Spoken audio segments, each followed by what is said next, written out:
Good morning. Morning. We do sound alarmingly awake for this time in the morning. I wish I was. I'm going to grab a coffee in a second. I hope you are all well and looking forward to the next couple of days. For the past lots and lots of months, every time I speak to Alex, he's always said, "Oh, I'm working on stuff for the seminar, And I know that there is masses and masses of fantastic stuff to cover this weekend, and it's all waiting on that flip chart inside his brain for you. Now, so there's going to be some really intense learning over the next couple of days. So the only thing is, I would say, I can see people are sat around with notepads. That's cool. Take notes on stuff if you like, or write down your questions and things.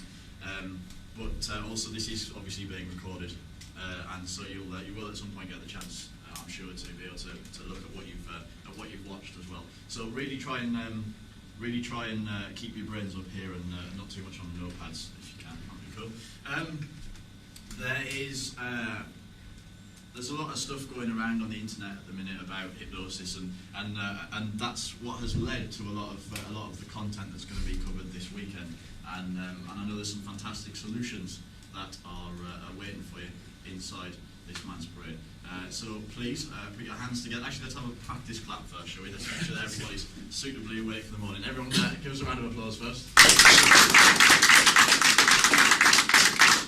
Okay, that wasn't bad. That was a little bit tennis matchy, though. We'll try and be a bit louder. We'll try again. Let's have a round of applause. Okay, can we have a cheer with it this time? Right? Let's go. 1, 2, 3, go.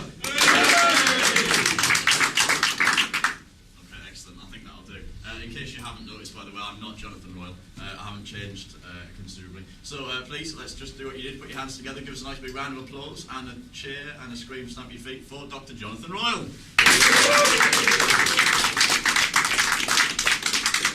Good morning. You are awake. Fantastic. Now, as Rob said, there's so much to cover. The ultimate aim this weekend is that when you walk away, should you choose to, of course, all this is a matter of personal choice. Should you choose to, you will be in a position whereby, whether it's in England, America, Europe, doesn't really matter, anywhere in the world, you can be a 100% legal, lawful, licensed when they're necessary, insured in the correct manner with the correct insurance. That's very relevant, as you'll find out later, ethical, and above all, safe. And as arty-farty, winky-wanky and complicated as all that may sound, it is actually very simple when it's brought down into separate bits, as we're going to do. Some of it does appear that bit mind-numbingly boring at first sight, or so in-depth that what are the chances of that ever going wrong to me? I can assure you that 99% of things that can go wrong to a hypnotist, short of somebody breaking their leg, have happened to me at some point in the past 20 years that I've been doing this. I can assure you that most of the things that can go wrong for hypnotists have gone wrong to most, if not all, of the working professional stage hypnotists. The only difference is the majority of them will not allow their egos to tell you the truth. And that includes the people who are running courses at the minute. You might go, oh, it could possibly happen, but they won't tell you about the times it has happened and what to do to avoid it being as bad as it could be. Now, certain elements of this weekend, especially regarding laws in England and some other countries, are a matter of choice, what route you take. I will be telling you what the laws are and how to stick to them. I will also tell you what the loopholes are. Let's define what loophole means. Because a lot of people go, if you're using loopholes, you're acting illegally. No, you're not. A loophole means you are operating within the law, within the wording of that law. It's just that the law has loopholes, hence the name. The way it has been written is not open for any other interpretation of what the words mean. Now, that isn't always as simple as it sounds, unfortunately, because Acts of Parliament, for example, are not written in English. And that isn't some strange poke or jabber for the government. They're written in what is called legalese, which is the Law Society's version of English. Which, unfortunately, some of the words mean exactly what you expect them to and what you got taught at school. Unfortunately, There's a lot of the words that you think you know what they mean because you were taught it at school. So you should do, and you believe you do. Unfortunately, in legalese, they mean something entirely different just to screw things over. Now, health and safety, the laws, insurance, we're going to get all of that stuff out of the way this morning before lunchtime. Well, I say all of it. We're going to concentrate on that. Because I feel it would be hypocritical of me to teach you rapid induction techniques, how to get people under, how to deepen it, how to do the shows and how to do stuff on the street, if you don't know how to do it legally, lawfully, ethically, in an insured manner and safely. So obviously, let's start at the beginning. But to contradict it all, and you know, a lot of this is about paradoxes, it's about personal choice. I would hope that when you go away, you will all operate legally, lawfully, ethically, safely, licensed and insured. However, licenses, there are loopholes way around that, but you still need insurance. You will still need things like risk assessments.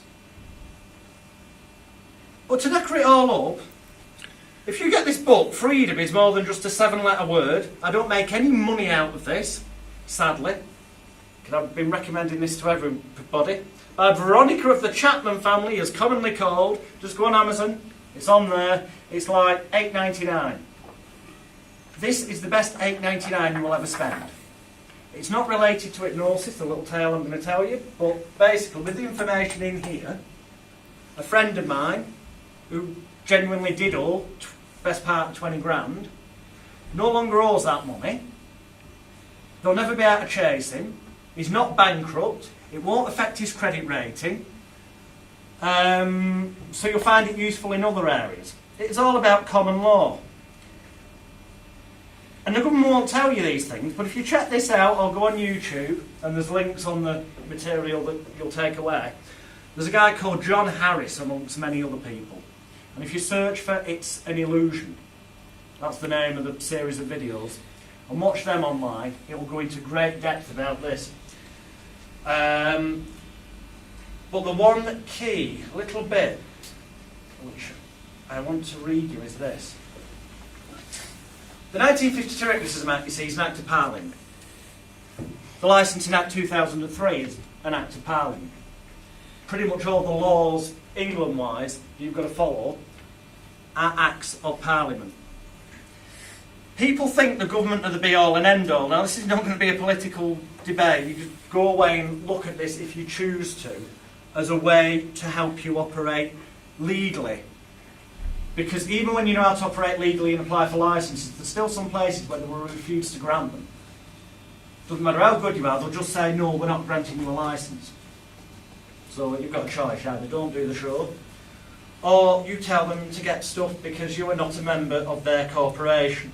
In a nutshell, listen to this. Society, right? Acts of stature. So that's like 1952 Hypnotism Act. We are told we live in a society. I stress we are told that. And no one argues because they assume they know what it means. But just a minute, hold on there. There are things called societies that you don't live in. The Law Society, for example. Do you live in that? No. And by the way, I am quoting here, word for word, Veronica, the author of this book. I doubt it. Really living should be, am I an accredited member of? Because societies have memberships. Think about it. You join the Lion Society, you join something, you become a member. Societies are actually defined in a number of ways. Firstly, a name. Secondly, a mission statement. Thirdly, a set of society rules. And lastly, a membership. Chambers Dictionary online, society, noun, societies. Number 1, humankind as a whole, or a part of it such as one nation, considered as a single community. Number 2, a division of humankind with common characteristics, e.g. of nationality, race or religion.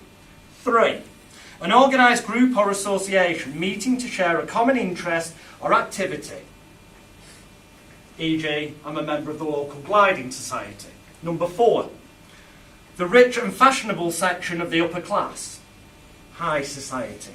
You know, you get the idea. It's what it refers to. It's not necessarily what you thought. Now, the point of this is, that the government, if you check on something such as Dun & Bradstreet directory online, which is where all limited and public limited companies are registered, the UK government is a trading public limited corporation. It is a corporation. It is a business. And until recently, it may have been updated, but I know last year, it was a business that was Alistair Darling, MP, trading as, at the time, it was, the Labour Party.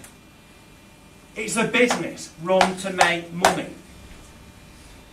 And without going into too much out, because I want you to buy this book, even though I don't make anything, I read it and absorb this point. We become employees, for want of a better phrase or definition, of the UK government the moment we are born, when our parents are tricked into registering our birth. Your birth certificate is there, tabs on you. You look at your birth certificate and ironically on the bottom it says this is a verified copy of the original. They don't even give you the original document. They keep that on file. They tag you with a national insurance number. I'm not going to go into major depth on this, but it's something you really should think about. You become like an employee. They tell you through Acts of Parliament, the rules of their society that you've been made a member of, what to do. But you were never asked personally whether you wanted to be a member of that society. So if you choose to no longer be a member of that society, and that book will tell you how to do such, legally and lawfully, if you choose not to be a member of that society, and be the flesh and blood person you are, rather than I'm Jonathan Royal or you're Nick Davis or you're... Rather than believing you're this name, you're a body that's been given a label, and you follow what's in that book, and on these usual, it's an illusion videos that you can see free on YouTube. I can tell you from personal, first-hand experience that the stuff in that book does work.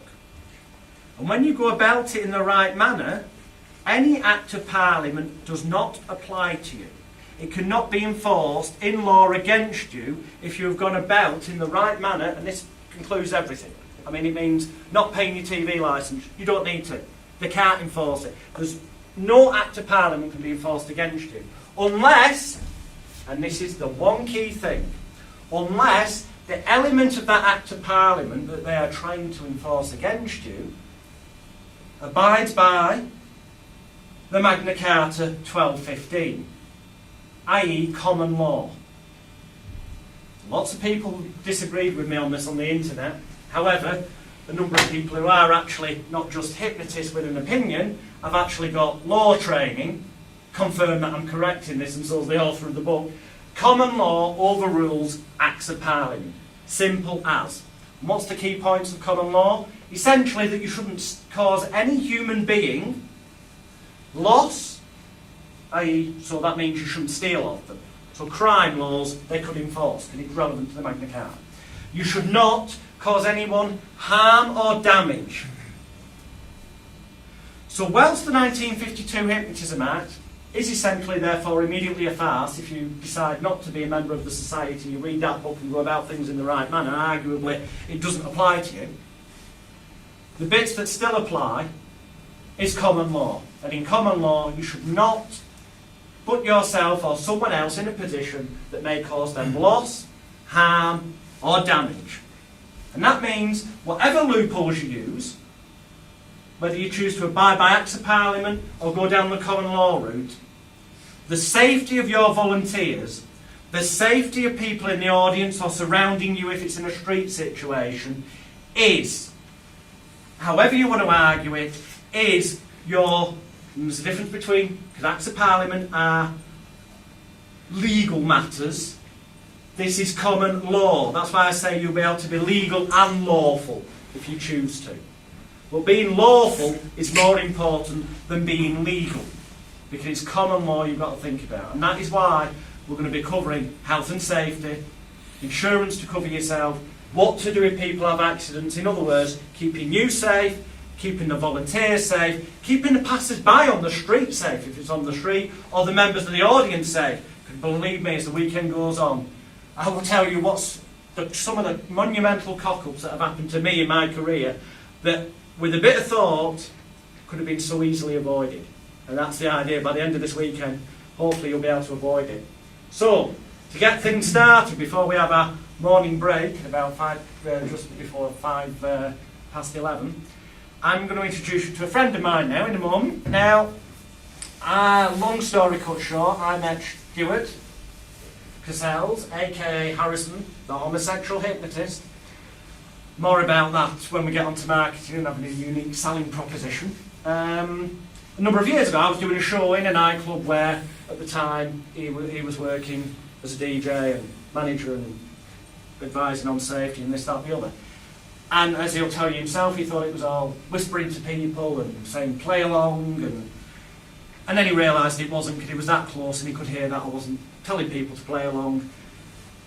And the end of that story I'll let him tell you, because that's what led to him from going from a magic background, health and safety background, and other backgrounds that he'll tell you about, to now being a stage hypnotist that does shows, is insured, does get licences, acts lawfully and legally when required, and is one of very few hypnotists, until you lot leave here this weekend, or people watch the DVDs, who's actually got a proper risk assessment in place, which interestingly is a legal requirement. But with regards to risk assessment, I'd like to put your hands together and welcome, please, Stuart Cassells, aka Harrison, the homosexual hypnotist.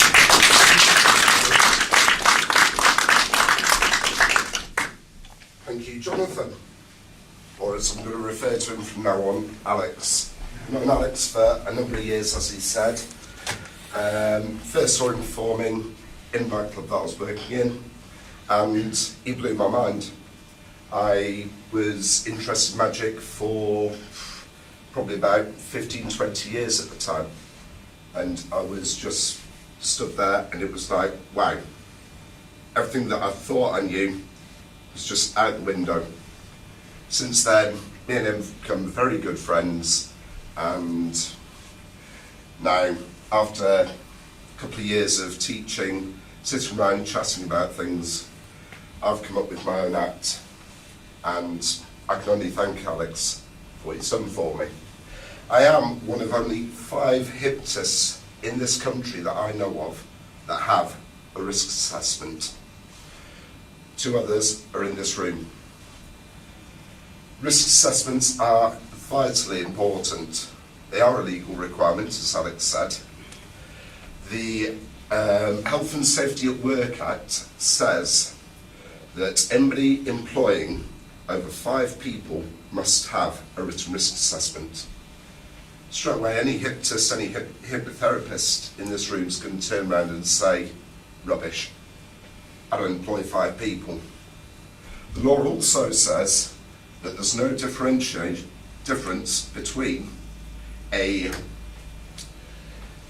paid employee and a charitable volunteer, somebody that's working without pay. As soon as you get 5 people on your stage as volunteers, they are working for you.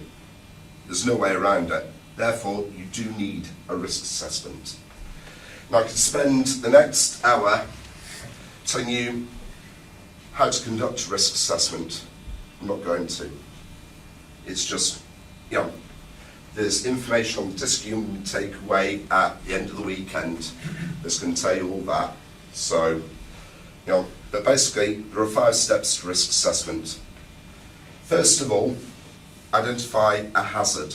A hazard is anything that tells you anything that causes harm to somebody, can cause injury, can damage something or someone. That's fairly simple. In the case of a hypnotist, let's say on stage, you're looking at walking around with a microphone on a lead, you've got a lead trailing around the stage, that is a hazard. I don't know any stage hypnotists that actually use leading microphones. Reason being, it's a hazard. Step 2 is identify who can be harmed by that hazard. In that example, you've got the situation of the volunteers and the performer. Step 3, identify the risk. Now the risk is the opportunity of it happening. Now, if you've got a leading microphone on a stage, you've got punters up and down, out their chairs, running around the stage, it's a fairly good risk it's going to happen. It is going to happen. Maybe not in one show, I guarantee out of a dozen shows, it's going to happen. Step 4 is identify how to minimise that risk. The obvious answer in this situation, don't use a leaded microphone, use a wireless one, use a radio mic.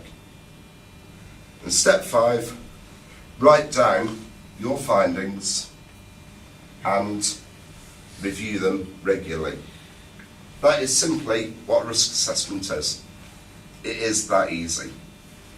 Now the trick is to be able to write a risk assessment and present it in a way that councils will accept it, like it, smile at it, and go, this guy, this lady knows their stuff. That'll do, it's passed. That's all you want out of the risk assessment. Because we all know the risks. If you're a professional, if you're responsible, you will already have minimised those risks. You will have taken down the electrical cables that are running across your stage.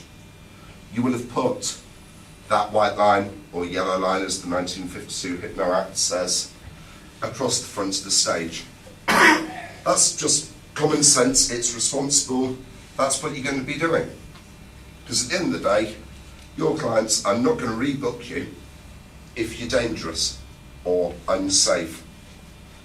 So, I spent 5 years working for a company that organised high-risk events. The majority of them were hot air balloon festivals. They involved fun fairs, they involved bungee jumps and so on. I never once had, as a health and safety officer, in over 200 events, an accident that could be attributed to our company.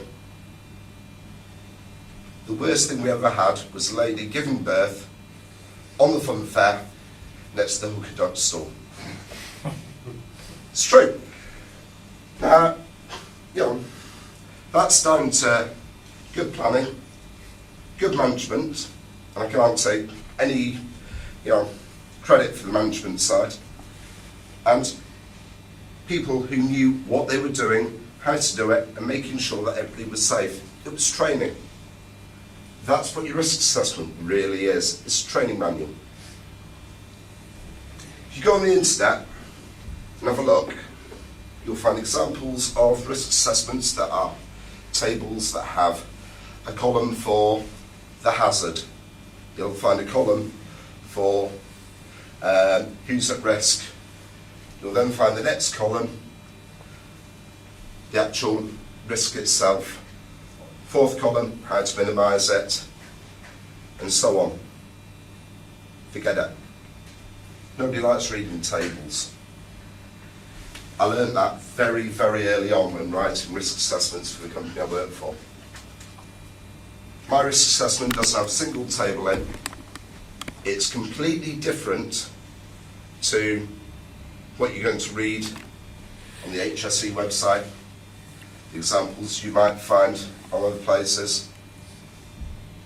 It is unique. And the reason is, it's written as a training manual. That is it.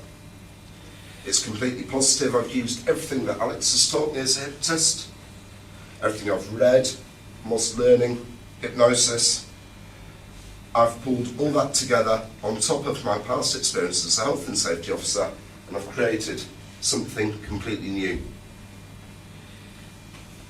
First thing, it's presented well. It's it's a cost. Now, unfortunately, I was preparing this one to bring with me and ran out of the plastic cone bindings. I had to go to Staples to produce this today. Well, yesterday. It cost me £5 to produce. That's quite expensive for every show you're going to send out. But, first of all, it arrives on somebody's doorstep in an envelope addressed to the licensing officer.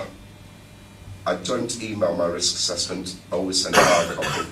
It looks the business. By the time they get to page 2 or 3, they may have actually given up on reading it. I don't care. The point being, this is a means to an end to get your show, to prove you are a safe person. So, on the front cover, like I said, I'm not actually going to go through on identifying all your risks, etc. If you want to know about that, I'll have a chat later. I've called it a safety management guide and risk assessment. When I was putting it together originally, I looked at it, and when I put the word risk assessment at the top, on the front cover, the first word that jumped at me was risk. It's negative. So I changed it. It's a safety management guide and risk assessment. Secondly, it's got my performing name, my real name, so that there's no chance of actually getting it mixed up. You can end up with 20, 30 risk assessments sat on a council's desk. That is going to be an issue when they're looking for yours. If you work under a different performing name, put both on the front cover. It's simple. It's got the last review date. And I'll be honest with you, I won't tell anybody this, but if I send a risk assessment out, it is reviewed within the last month. There may be no changes to it at all, but it's reviewed in the last month, according to the front cover. That is, it's a waste of time sending something out that's got a 6-month date on it. It looks bad. Thirdly, we've got a quote. The safety of the public and anyone else attending or connected with one of Harrison's shows is the #1 priority of the performer and his staff. Sounds good. I made it up. Of course I did. But it's in there, in quotes, and it'll be read. Best than that, it's on top of every page. Overkill possibly, but as we know as hypnotists, repetition is key.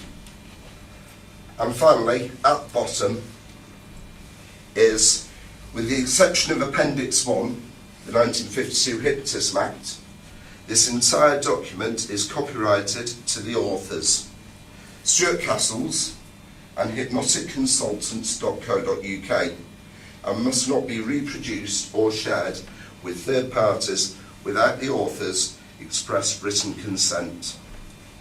When I was working as a health and safety officer on outdoor events, indoor events, I found that councils were a little bit generous with our paperwork.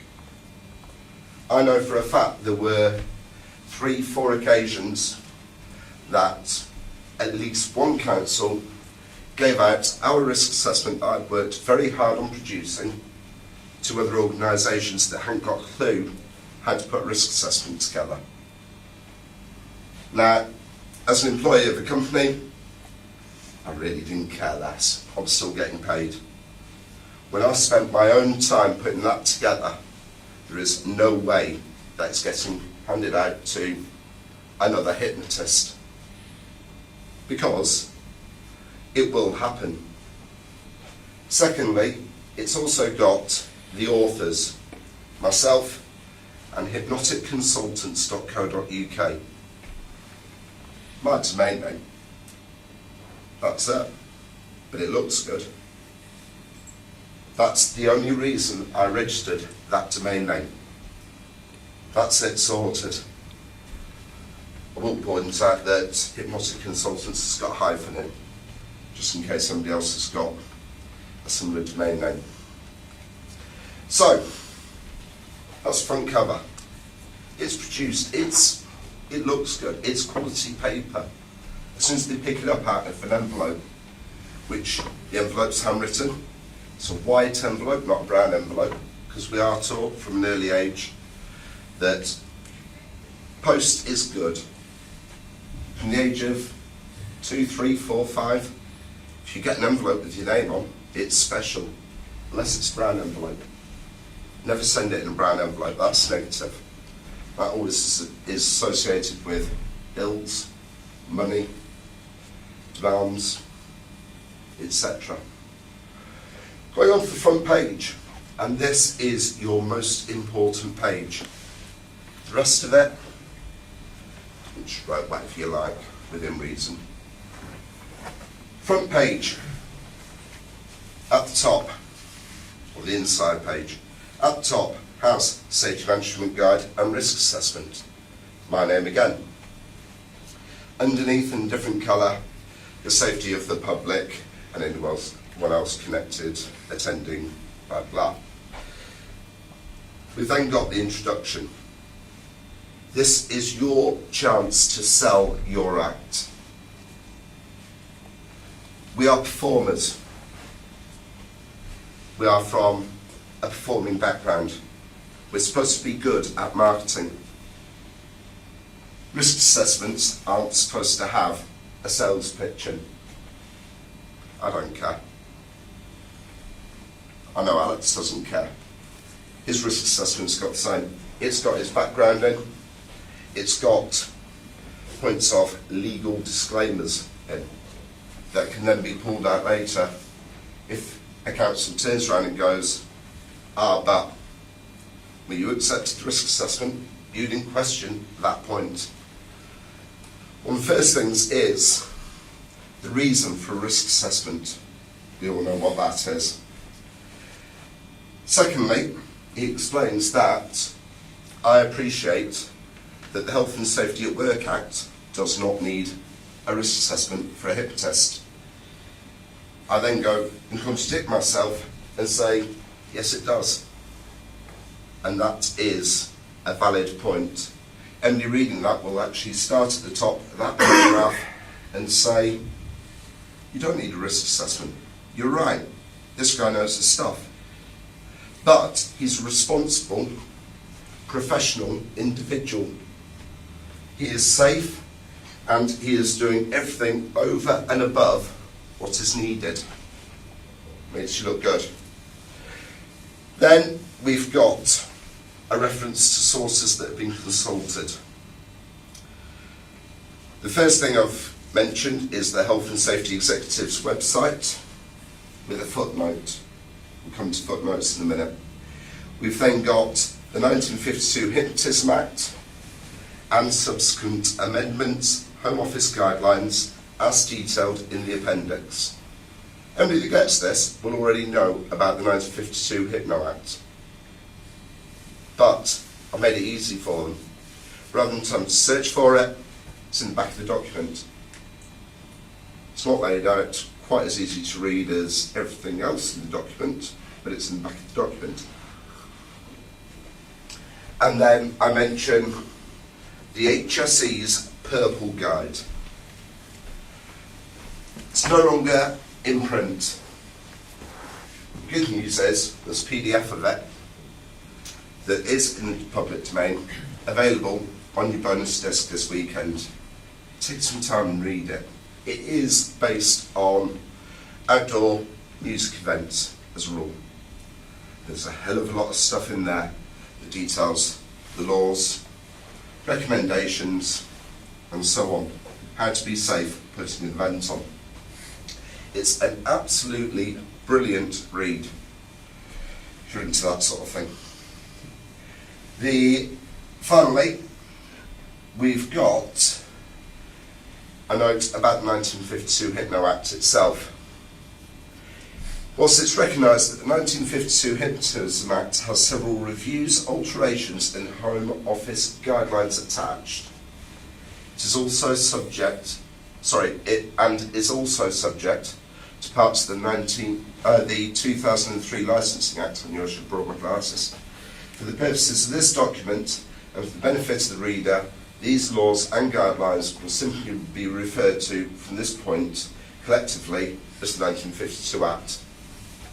It makes it easier. It means you don't have to check what part of the law was brought in when.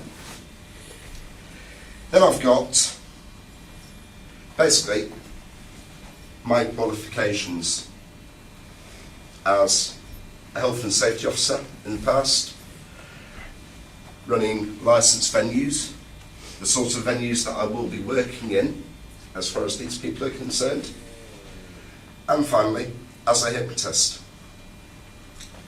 When you're putting your qualifications together,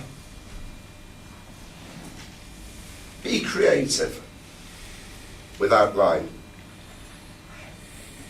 Have a look at anything that you can pull in. If you ever did a first aid course at work, there's nothing wrong with putting that in. If it's out of date, I wouldn't mention it. But it's worthwhile putting it in. You did that course. You still have that knowledge. Whether or not the certificate is valid is another matter. When you've done a seminar, such as this weekend, if there are 6 guest speakers, point out the fact that you have been taught hypnosis by the following people. It will read as if you've done 6 different courses. However, you've not said that. The reader will have inferred that. You've not implied it. They will have inferred that. Therefore, you look better. Never ever lie in that document. Never say you will do something if you've got no intentions of doing it. Because you're going to land yourself in a hell of a lot of trouble if anything ever did go wrong. That is basically the introduction to my risk assessment.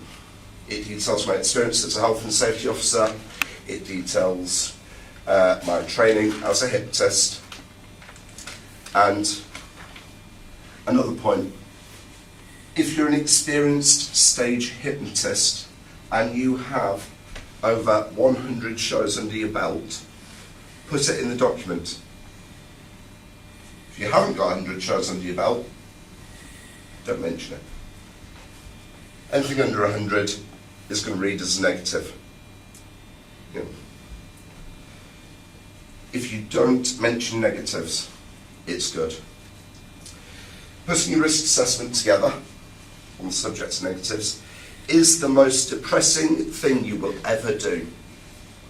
As hypnotists, if you're into NLP, as performers, we are taught always to look at the positives.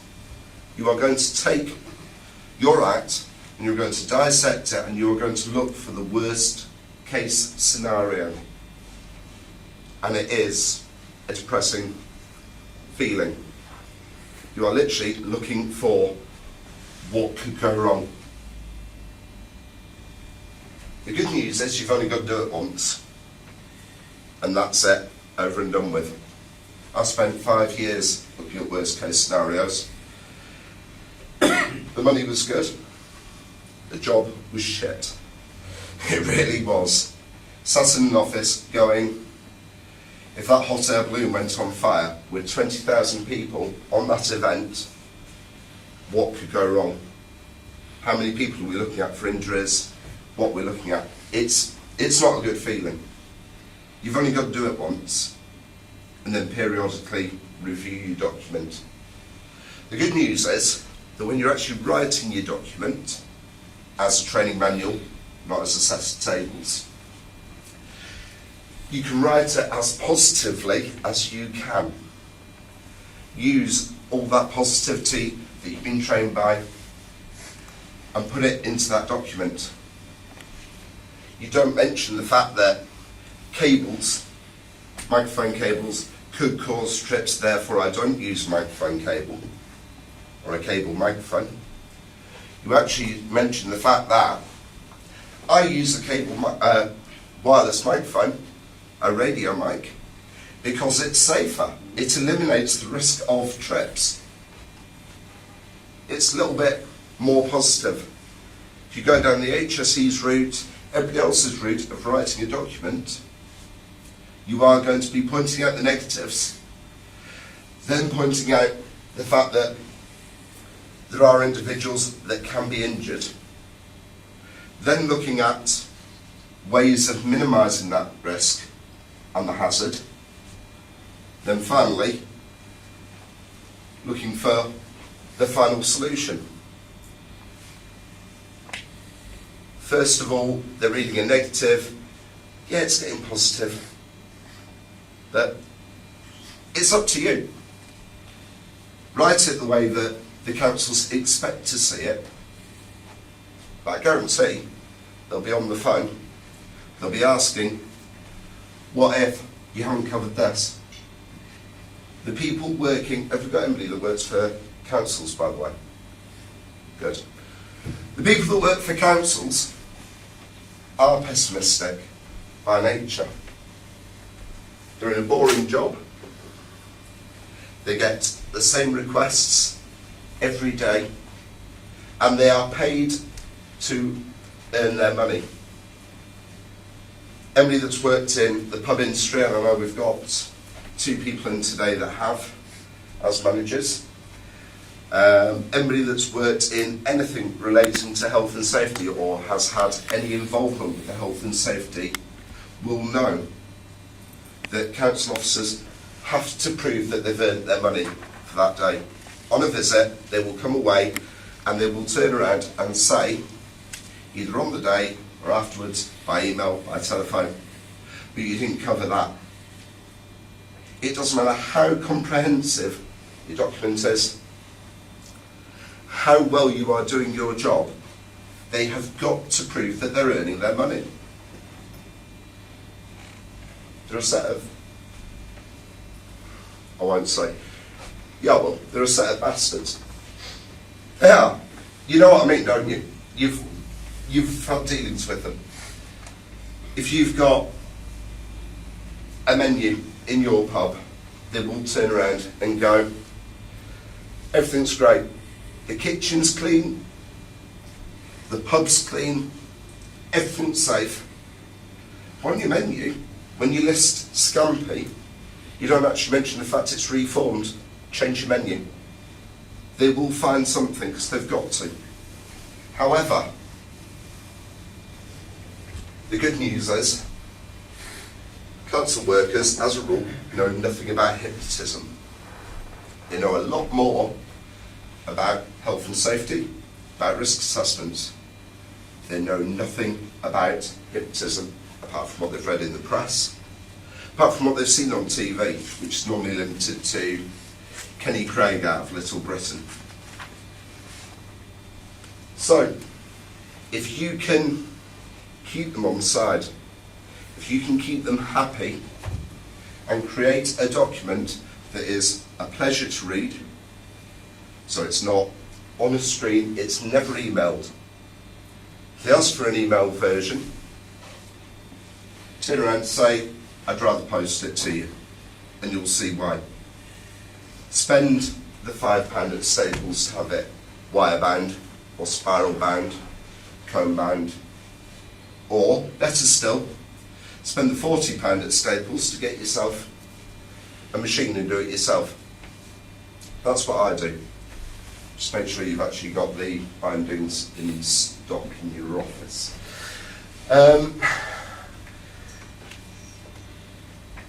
Make it a pleasure to read. Keep them on the side. When they receive it, their face is going to light up. When they see a front cover that isn't white, you don't have to make it pink, by the way. That isn't actually part of the deal. In case somebody's wondering, yes, the whole act is colour coordinated. If I can't find a prop that's either pink or black, I don't use it.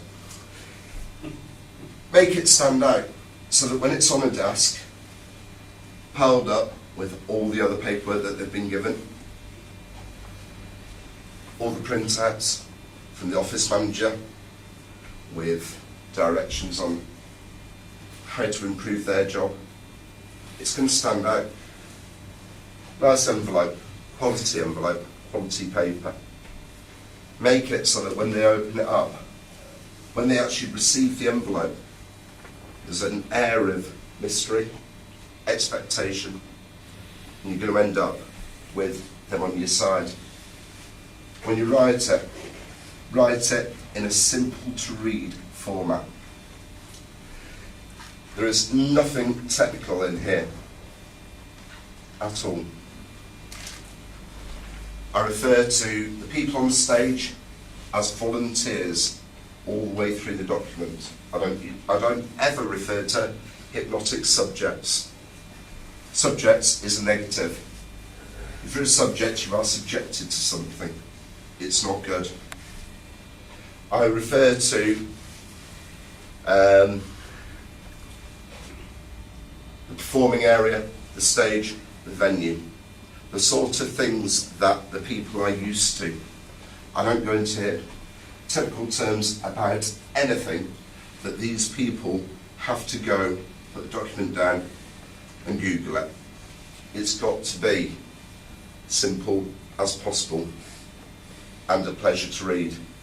And I can almost guarantee that when you do this way, and there are extensive notes on the disc you're going to be taking away this weekend, you can almost guarantee that what you're going to get is a phone call back going, we've received your document, thank you very much, it's great. Oh, by the way, we're issuing you with a license. That's it. That is literally all you need to know. Go through the notes, and there's plenty and plenty of notes on ways to format your document, ways to lay it out, ways to send it. Whatever you do, don't email it. Everybody hates emails. Don't photocopy it and put a staple in the corner. As was pointed out to me by Alex the other day when we were discussing this, which I'd never considered. Can you imagine going into an envelope, pulling out a risk assessment and hurting yourself on that staple in the corner? The irony. Get yourself a risk assessment. It is simple to put together with a bit of thought. Analyse your act, analyse your props. If you've got videos of shows, look at them. If you're looking at a therapy context, it's even easier. And finally, never ever get hold of somebody else's risk assessment and just change their name. It's illegal. It will not satisfy the Health and Safety Executive, councils, etc. The good news is that if you'd like a starting point for your risk assessment, if you'd actually like to know what's in mine, based on 5 years' experience working on events, working with councils, have a chat with me afterwards. For everybody that's in this room today, I'm doing an extremely good deal by the fact I'm actually going to allow you to know what's in here for the first time. No other hypnotist has actually seen this document, and I include Alex in this and Rob. They do not know what is in my document. There's a price line. It's a very, very low price. I think that's everything. Thank you very much.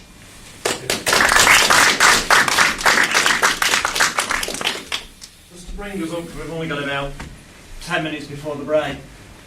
I'm not going to try and tell you about what risk assessments, because essentially they're the bullet points. That's how I understand it from what Stuart's told me before. And there are notes on the disc, or for people watching DVDs, it'll be on the bonus disc that's with them.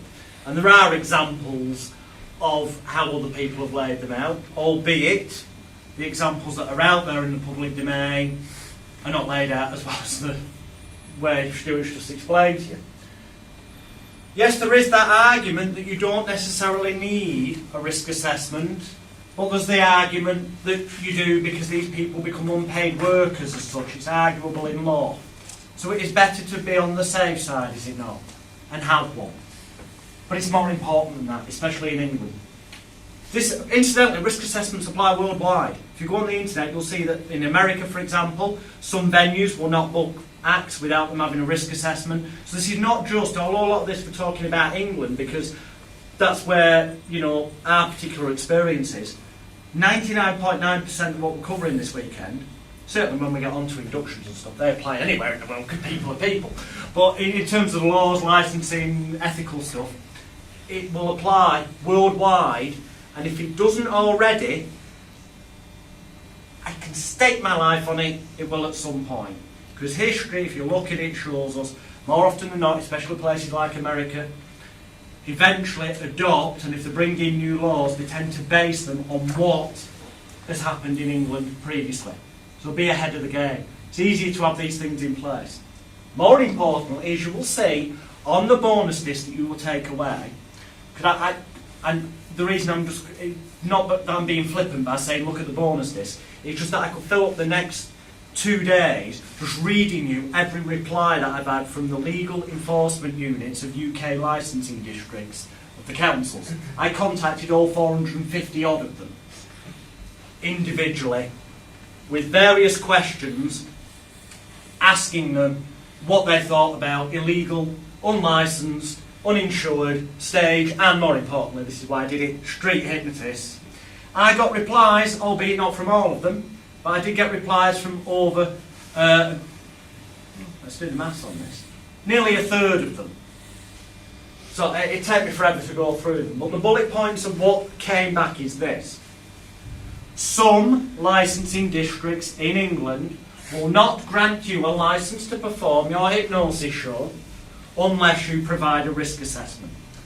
So even if you go down the argument of the Health and Safety at Work Act doesn't say you need one, it's irrelevant. Local councils are allowed to attach any conditions they want to granting you a licence. And if that condition is, as it is for some of them, that they want a risk assessment, then just save time. Send them all a bloody risk assessment. It's going to stand you in good stead.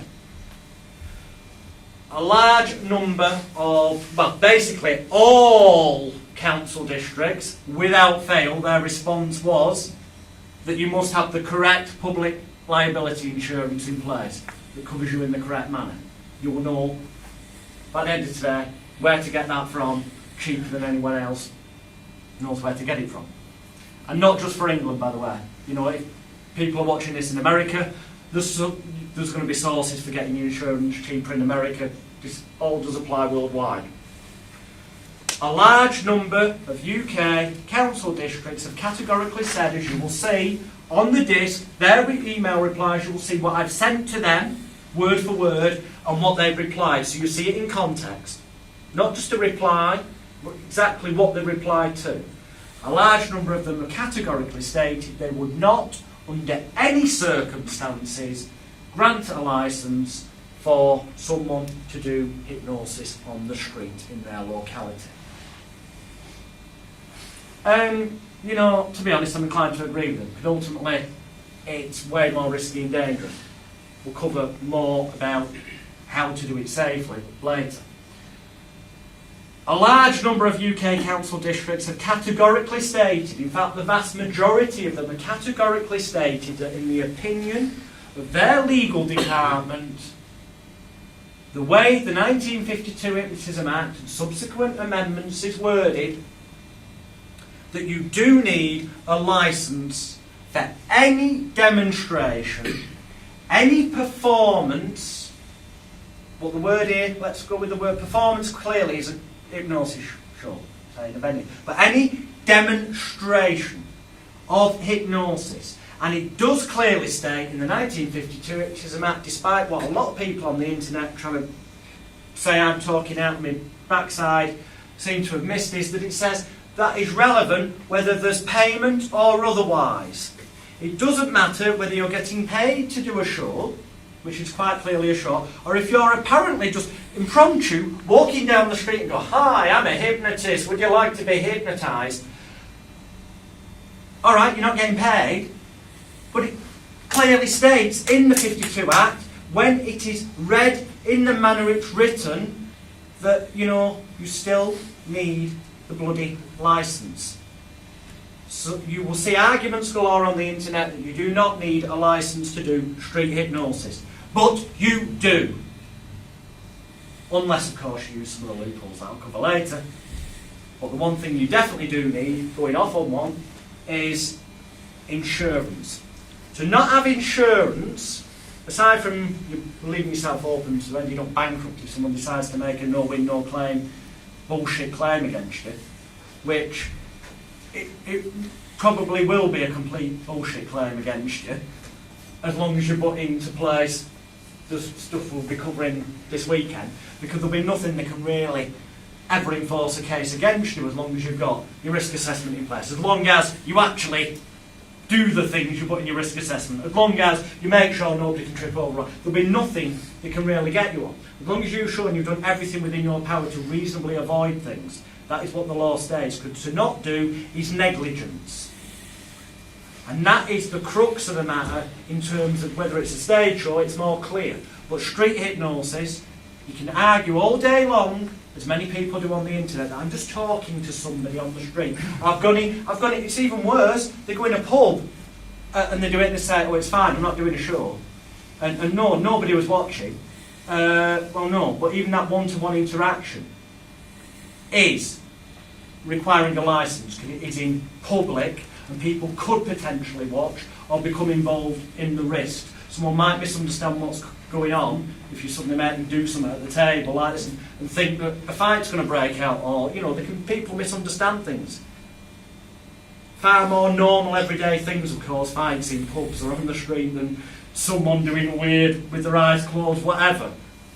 It is about, I'm going to say it one last time before the break. Under any circumstances in England, because after the break I'm going to tell you how to get round the laws, which seems like I'm being irresponsible. I'm not. I'm going to tell you how to operate within the law, but avoiding some of the elements that are fucking mundane shit and technically almost make it impossible.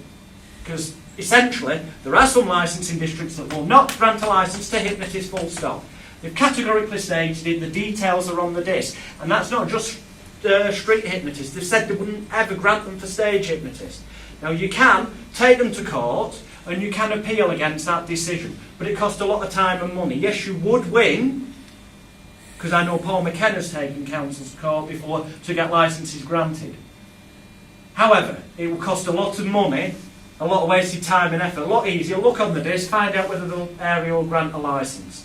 You want to make things simple for yourself, and you don't want to be spending loads of money. I'm sure you'll agree you want to be making money from this.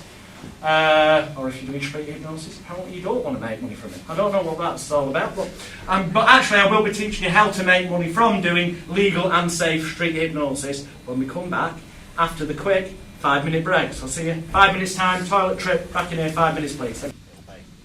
Okay, right. We've covered that bit in as much depth as we need to verbally. It is obviously would be wise for you to look at the disc and look at the notes and take the time to put your risk assessment together. I think hopefully you understand why that would be a wise idea, especially if you want licences granted. So, enough on that. Hypnosis laws. Okay.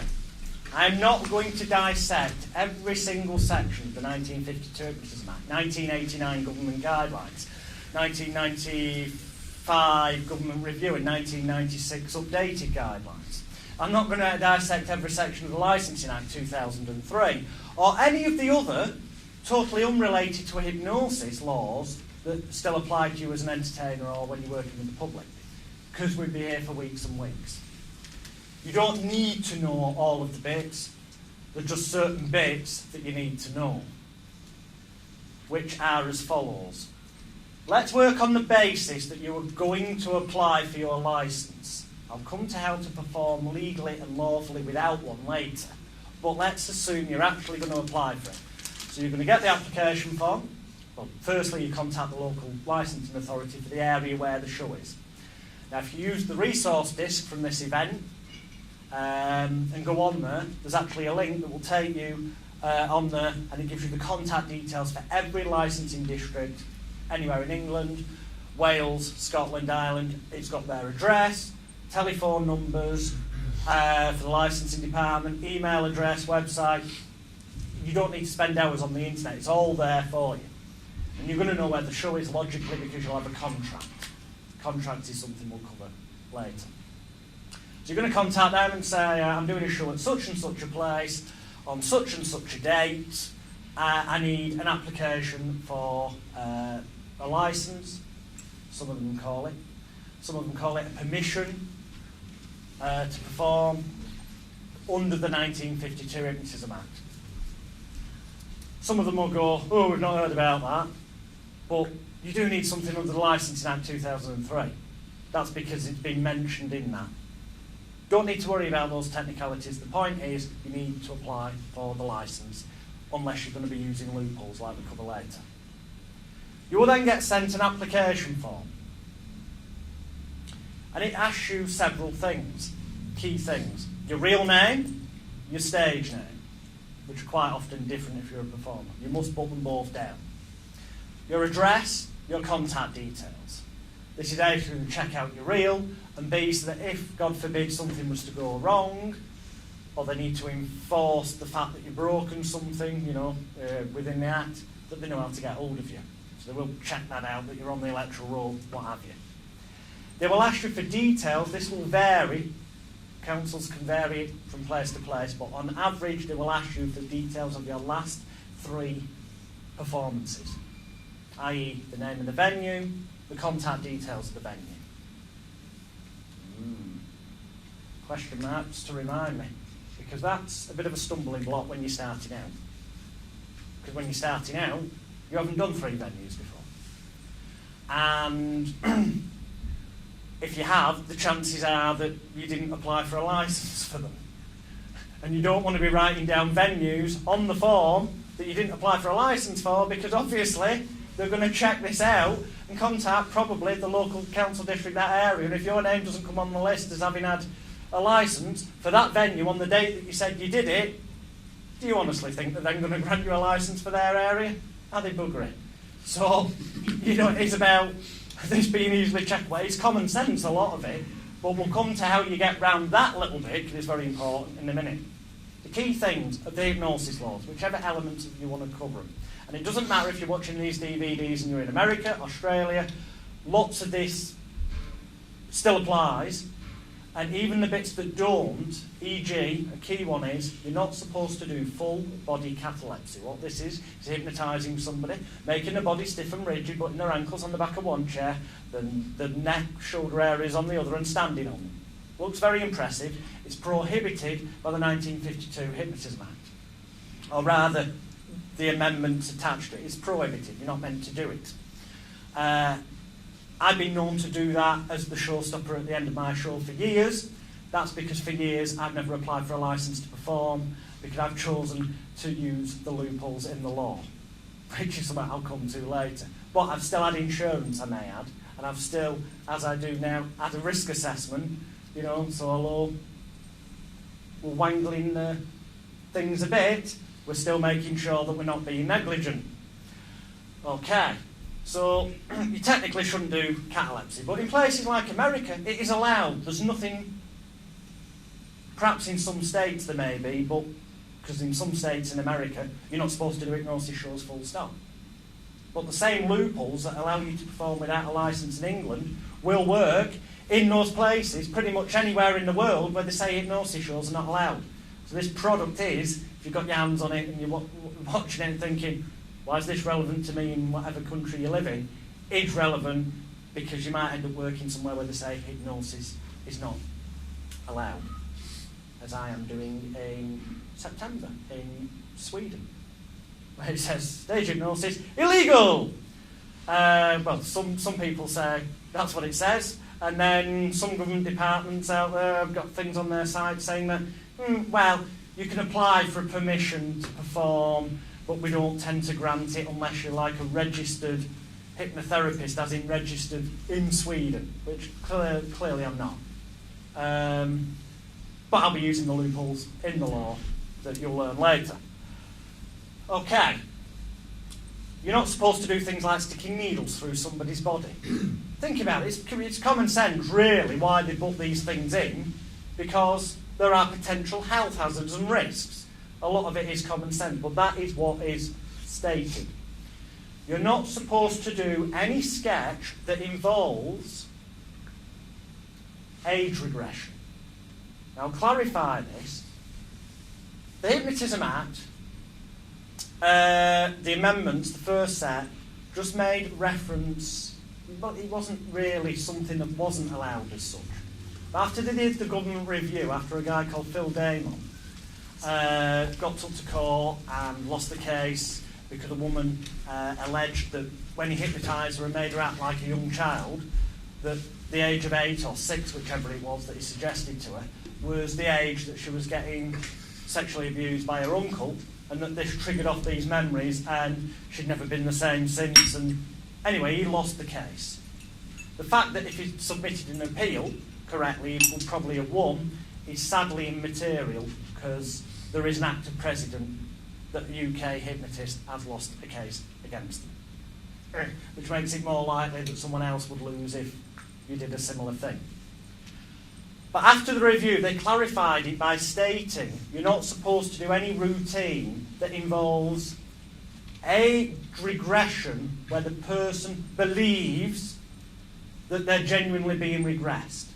It is fine to phrase it such as, in a few moments' time, when you awaken you on the count of 3, you'll act as if, it's almost as if,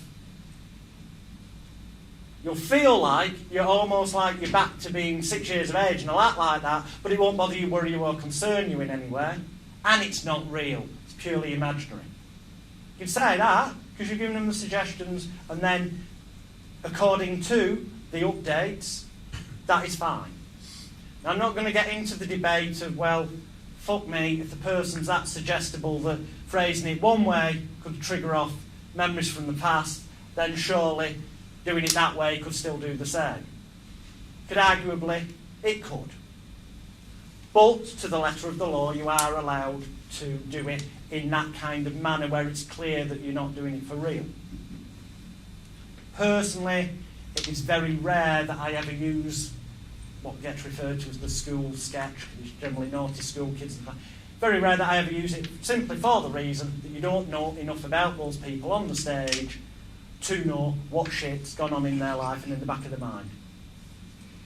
It's just easier not to do it. But if you are going to do it, phrase it in such a manner that it is purely imaginary. It won't bother you, worry you, or concern you in any manner. It's almost as though you're acting a part in a film. All phrases that are making it clear they will not experience genuine emotions from the past. Does that make sense?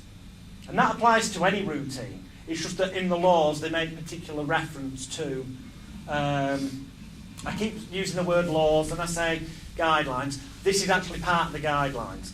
I just use the term law because there's about to be someone watches these DVDs and goes on the internet and goes, Royal doesn't know what he's on about. It's not law, it's just a guideline, guidance, suggested model conditions. And that's true. However, there is not a single council district in England that does not attach those conditions to granting a licence to perform. So they may as well be law, because you ain't getting your licence otherwise. Now, even though I operate with loopholes, the vast majority of the time, I still will not do the age regression in that manner. It's clearly obvious. Some people misunderstand other elements of it that says you're not allowed to have to give anyone a noxious substance to eat or drink. Now that's partly common sense, but you'll see a lot of misinformation on the internet that you can't, like, oh, you shouldn't have people eating onions thinking they're apples. That's a sketch from years ago and that's against the guidelines and the laws. No, it isn't. It's noxious. substance or liquid is what the law says. Onions are only noxious as such if a person's got an allergy to them. So you can do the onion sketch, but under duty of care, under health and safety laws, under pure common sense and being caring and considerate towards the people who volunteered, who are going to be the stars of your show, whether it's indoors or outdoors, it doesn't matter. You know, if you are doing street hypnosis, you might be on a market and go to a bloody veg stall, buy an onion. I don't know. Just ask them the simple question before you do the sketch. One, two, you're wide awake. You're not allergic to onions, are you? Ask them. They'll bloody know if they're allergic to them or not. Or they should do. It's highly unlikely that they've never had onions in their life and don't know. Highly unlikely. You really want to clarify, ask them, so you follow it up with the question, because this is what I tend to ask them. So you're not allergic to onions, are you? No, go. Probably no. But either way, whatever their answer will go. So now and again you'll have them with salad or something you eat as a meal. And they go, yeah, like you're some kind of idiot, because everybody does, type thing. And then you go, sleep. Now the audience, your witnesses, and you'll also be videoing it, so you've got video evidence that you did everything in the correct, legal and lawful, health and safety approved manner, will have witnessed the fact that you paid due care and attention and made sure that person was not allergic to onions, prior to giving them an onion and telling them that in a few moments' time when I awaken you, the onion in your hand will look, taste, smell and feel like a lovely, juicy, delicious apple. At each and every bite you take, the more juicy and succulent it'll become. You really enjoy that apple. Nod your head if you understand. I'm feeding bits in as we go along as well into the hypnosis training. So this phraseology, nod your head if you understand, you're actually getting them to go like that with their eyes closed. But the moment they nod their head, you know they're going to do the routine. If they don't nod their head, give them the suggestion again. Make sure they understand it. I know I said I was going to start teaching how to hypnotise people till after lunch, but some of it just will naturally come out as we're covering these points. So, ask them if they're allergic to that item. What is noxious? Would you say that vinegar's noxious? Lots of people have it on fish and chips, don't they? Or on food. So arguably it's not. If you drank a lot of it, thinking it was red wine or something, well, hypnotised, then arguably you could give someone a dicky stomach, and pure logic says not to do that. And for the record, Derren Brown does not get people to drink vinegar in the second half of his touring show called Enigma, despite what you read on the internet, despite if you go and watch it, or see it on the internet if you're in a different country, or eventually buy the DVDs when he eventually releases them. It looks like he gets somebody to drink vinegar, thinking it's perfectly nice.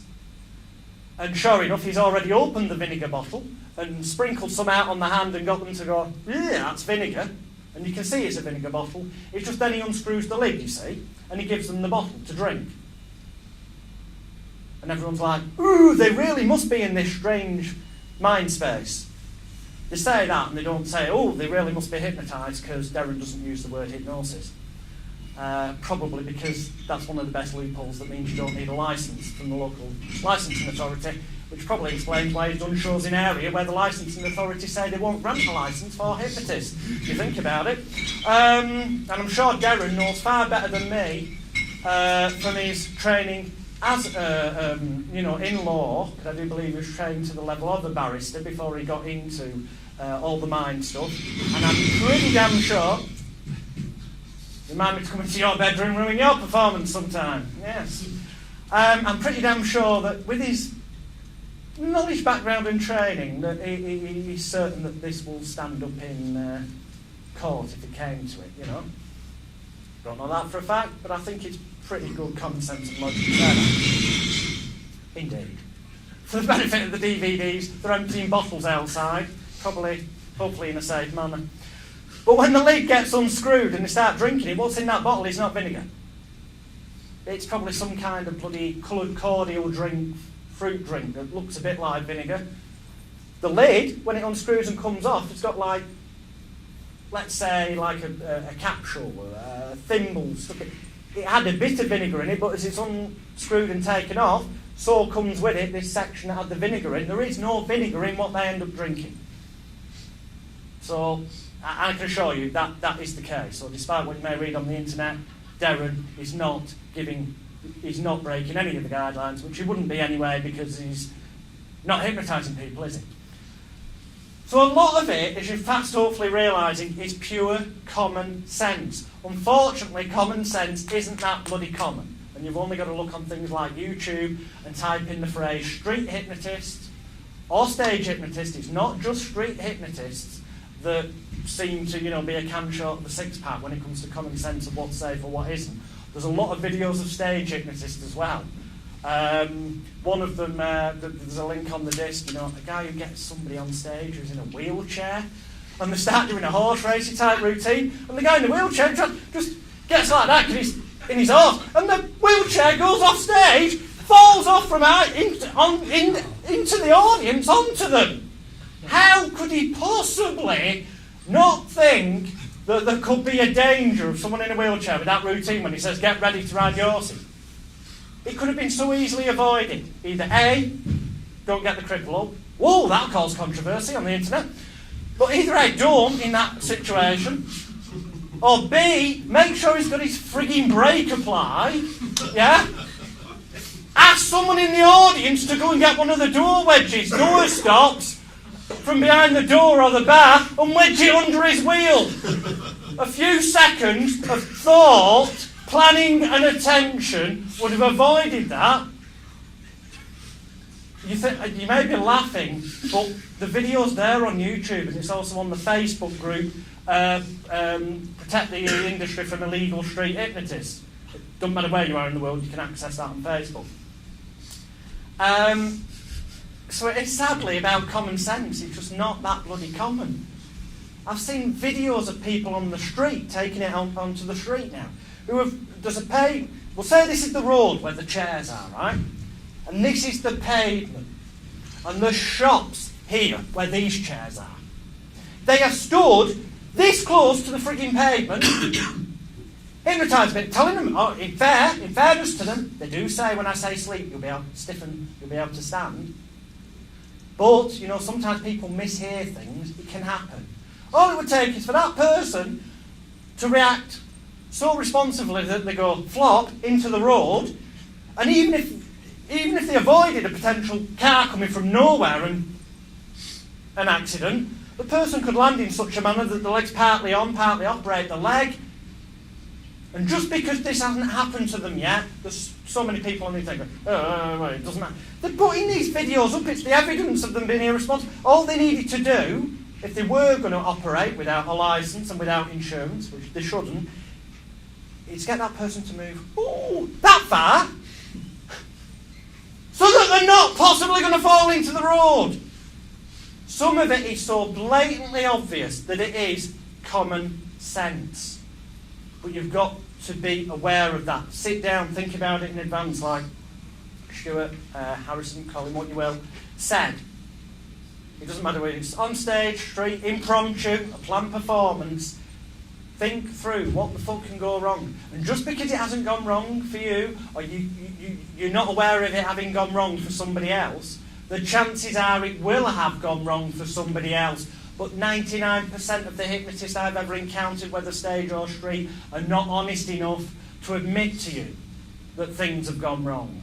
I will stand here and tell you after nearly 21 years in the hypnosis industry, when it comes August, over 31 and a half years in show business,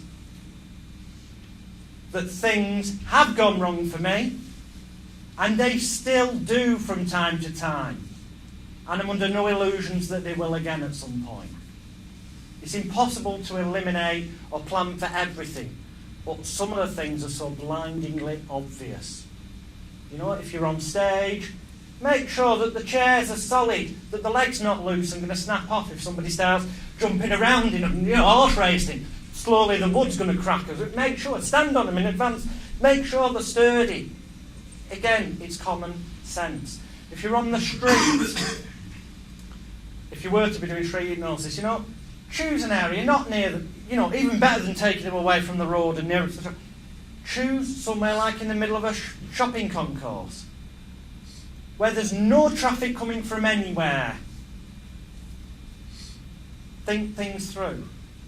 because the unexpected will happen. There's a guy whose name escapes me, but if you type in hypno sculpture in YouTube, there's a guy who basically, for fuck knows what reason, other than his own ego and probably to go home and have a wank to, God only knows, randomly goes up to people in different locations of the world, travels around, gets his jollies by randomly walking up to people, not even saying he's a hypnotist, doing a total pattern interrupt induction that I will teach you later today, but without announcing he's a hypnotist, puts them under and then puts them in different funny sculpture positions and leaves them and walks off. He goes away, he leaves them until they come round of their own accord.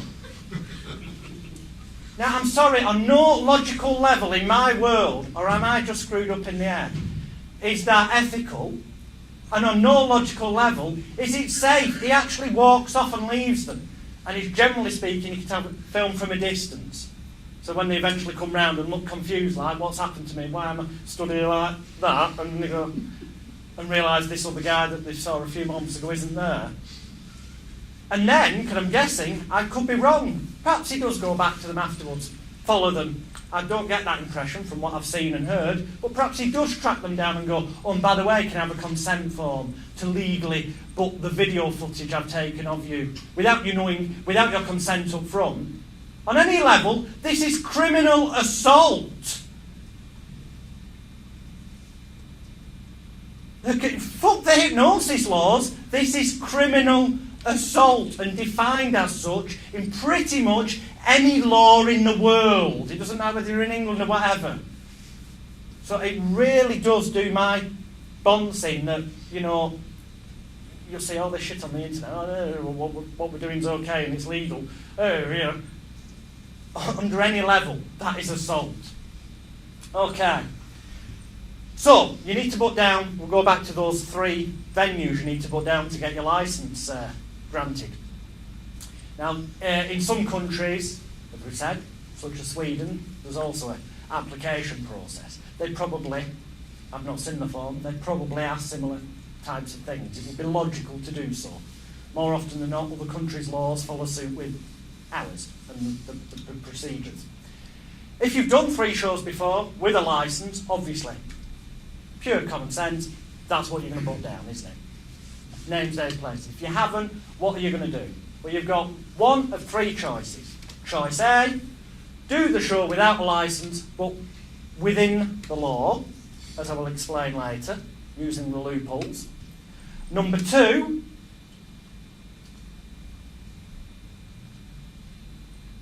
lie. Now, I'm not telling you to lie.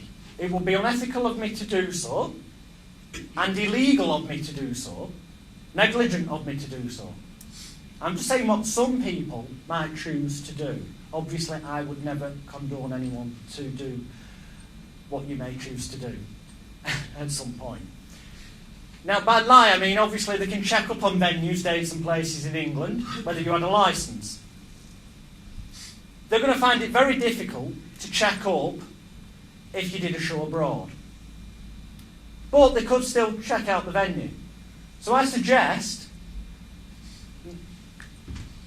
well, I don't suggest because that'd be wrong, I'd be sort of saying, but what you could perhaps do, let's say, is go on holiday, if you're not fortunate enough to have a relative abroad who can do this on your behalf, and befriend 2 or 3 licensed premises holders who, for the bribe of a few drinks or a backhander, or perhaps you doing a bit of a free show while you're there for them, so that you have actually, arguably then within law, being honest, because you have done something there, we've just made it respectable and within the law, who will then say, if they are contacted, yes, Jonathan Roll, or whatever your name is, better to use yours. It'll mess the licence process up for you otherwise. But use your name. That when contacted, they'll go, yeah, he did do a thing here, and it was great. Now, the thing is, that confirms that you've done the show. The question asked, your last 3 performances, it doesn't say in England. Or 99% of the forms, it doesn't say in England. So, arguably, as long as you put down 3 shows, they might go, yeah, but we wanted ones in England. You go, it doesn't say that on the form, and I haven't done any in England yet. I've only done them abroad. be honest, it's only when I got back to England I was speaking to somebody and said I need to apply for a licence, and because I want to do everything in the proper manner, obviously that's why and as long as you've sent in your risk assessment, okay, that's going to help overweigh the objection of these shows abroad. Or your other option is to be completely bloody honest with them. Tell them you haven't got 3 previous shows to put down because you haven't done any shows before. Now, Rob mentioned this at his event, and ultimately it's how Rob started out. He was totally honest with the licensing authority. Now you think, that sort of says, he's not done shows before, that's a bit risky, but submit your risk assessment, that's going to show you've considered everything, that's going to help weigh things out. And remember that ultimately, you know, they could turn around and go, well, if you've not done a show before, we're not giving you a licence.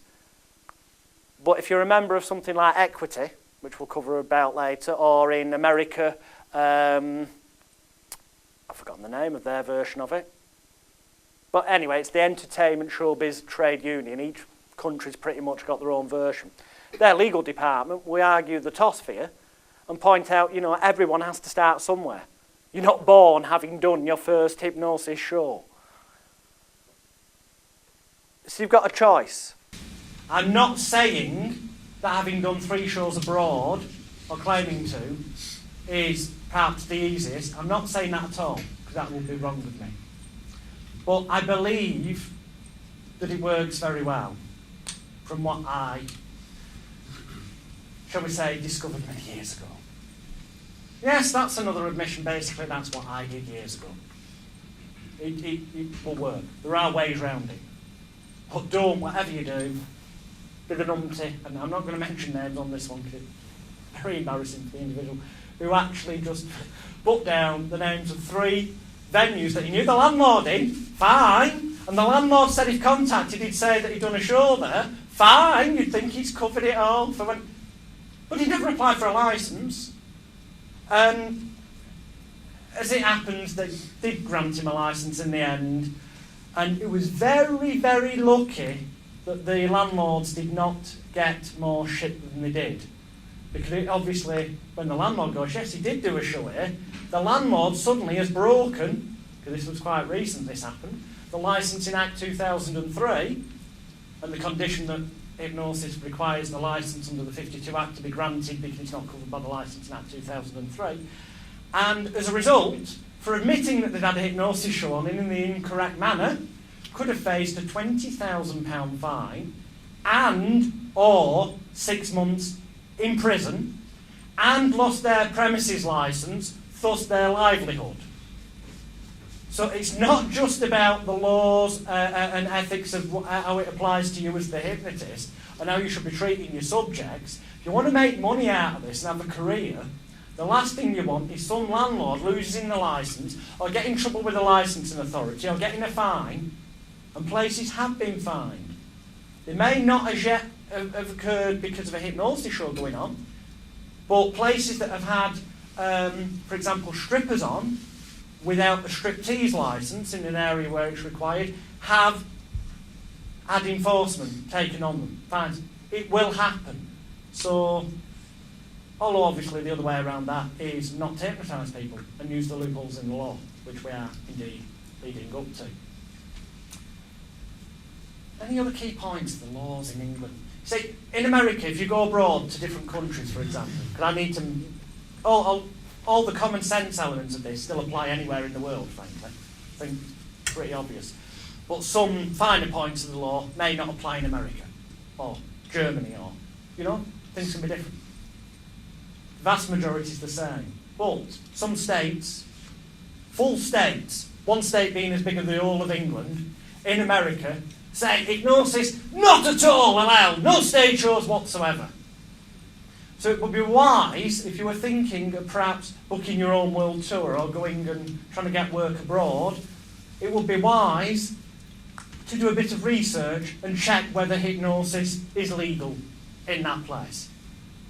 Again, it's common sense, but check.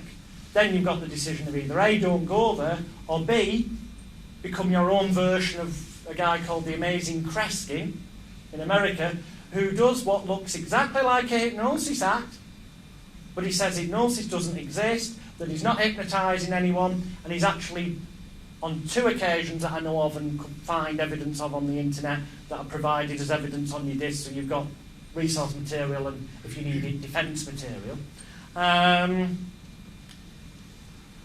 challenged this point in court and won. So, alright, that was in America, but the fact that a couple of states' legal systems have said, you know, what he said is right, and what he says, I'll tell you about in more depth when we get to loopholes, could be brought in as defence material for yourself if you ever needed to defend yourself in a legal manner, pretty much anywhere in the world. So, cover the 3 venues. Oh yes, they will ask you for a description of the nature of your performance on the licence application. A description of the nature of your performance. Now, some people could say that that is asking you to, from start to finish, list out everything you're going to do in order. And if they want to argue the toss and say that, if they demand that kind of detail, basically you've got to give it. Because they're allowed to attach any conditions they want. Generally speaking, though, if you choose to interpret that phrase, a description of the nature of your performance, perhaps it isn't asking for as much detail. Perhaps just putting something like comedy, interactive comedy, audience participation show, where a number, don't put an actual figure on it, if you were to put down 7 volunteers and on the night you get 12, technically invalidated your application, a number of volunteers will participate in a varied range of relaxing, enjoyable, safe and funny improvised sketches, which is the truthful description of what a stage hypnosis show is. But it sounds more positive. We didn't even use the word hypnosis in there, in that description of what the show is. We may as well have just wrote down it's a bit like Whose Line Is It Anyway? Or a game show off the telly. So you're keeping it positive, which is what Stuart said before. Now they could come back and ask for more detail, but generally speaking, most of the time they won't. Especially if you've got your risk assessment and all that. So that's how you'd answer that bit. They will want to know if you were a member of any professional body. The vast majority of UK council districts that responded clearly stated that they would want to know that the hypnotist was a member of a professional body such as, and then they stated, the Federation of Ethical Stage Hypnotists, the European Guild of Professional Stage Hypnotists, or similar. Now the next nearest thing to similar to that is the Professional Organisation of Stage Hypnotists, which arguably has got more members worldwide than any other stage hypnosis organisation. I know, because I'm the president of it and set it up many years ago, and you'll all walk away this weekend and on your disc that you take away, or if you've got the DVDs, the details are on the bonus disc of how you can become a member, and you can print out your membership certificate that's on there. But obviously then follow the protocol that I tell you, which is to, you know, if you're going to use a stage name, email me and let me know that what that is, that if I get rung up by a council saying is, you know, such and such a person a member of POSH, I can actually refer to my records and go, yeah, don't forget to tell me if you end up using a name that I haven't got on file, okay, otherwise it could cock up a bit. But I will more than happily answer the phone and confirm that people's a member of POSH, and I know that that satisfies the councils because I've helped other people get licences granted numerous times over the years. So that's that potential problem of the licensing process sorted for you. End of this, you'll be members of POSH. No yearly membership fees, nothing to pay me, you don't have to pay No wanky meetings to go to every now and again, slagging each other off and having an ego fest like other groups or societies. You're just a member. The only rule is abide by the law or operate within the law. So you won't get thrown out for using loopholes as long as they are within the law and you abide and make sure that your volunteers are safe and that you're using and have insurance. If you want to bore yourself to death, the law would advise it. At one point, sit down with the disc that comes with this course and read the 1952 Hypnotism Act in depth. Just so you know it. Because let's be honest, if you're in the industry, you should really know a little bit about it. And it doesn't matter where you are in the world, guys, watching the DVDs. It'd be worth reading anyway. A, you might end up getting a show in England, and B, sooner or later, they'll probably adopt these things in other countries. Interesting side note, most places in Spain, technically speaking, a lot of places in Spain, for example, and Greece, hypnosis is illegal. Stage hypnosis shows. But they go on all the time, as Rob knows, because he used to work out. But they do go on all the time because the police turn a blind eye. In the same manner as in Greece, after a certain time at night, you have to have your doors closed on the venues. I don't know if that was the same where you were. But comes a certain time, certainly where I was, that you have to close the doors. You can't have people outside because of the noise laws. But yet you'll still see places that have got the doors open. And yet other venues are being told by the police to get them shut. Why? Bribery, bungs, basically. And you can pretty much guarantee that the venues that have got hypnotists on, in places like Spain or Greece or what have you, are venues that are already giving a bung to the police. So I won't worry too much. But just be aware that technically it's not supposed to be going on. Now, but the relevance of that is that they probably will know the police. So, it's probably less wise in those sort of areas to be doing random criminal assault. Sorry, street hypnosis demonstration. Because I can tell you, from first-hand experience of being there, I wasn't the one who got locked up, I may add. The person who did will be present this weekend if they choose to tell you about it when they show up. So I'll keep them nameless at the minute, but I was with this individual abroad when he had a bit of a disagreement with somebody because he'd been hypnotising someone in a venue, and this was in the context of a show. So the bung, I'm sure, had been done by the venue, perhaps, allegedly, so I believe. But somebody took a bit of offence by it, and let's put it this way, ultimately, the gentleman, and I've nearly said his name then, but I'm not going to do, ended up getting arrested, chucked in the cells, fed warm milk and rotting bread for several days before being packed off back to England and told never to step foot into the country again. This has happened, it is fact. So don't, just because you see stuff on the net, say, oh, it'll never happen, or you see someone on Facebook go, I was on holiday in Greece last week and I hypnotised 2 people on the street. For what fucking reason other than your own ego? Well, I hypnotised 2 people. All right, perhaps they might have made some money out of it. Perhaps they'll have got hold of these DVDs and they've learnt how to make money out of street hypnosis. Could I be teaching you that as well? And how to do it legally, of course, but actually make money from it. Because I don't see the point in doing it unless you're making money. Other than a training event or one-to-one coaching somebody, I pretty much always refuse to hypnotise people. Unless I see the colour of the money. It's a profession. It's a skill. You start giving it away for free, you're devaluing it. That's just my opinion. That's got nothing to do with the law, but I think you start giving it away for free, you're devaluing it.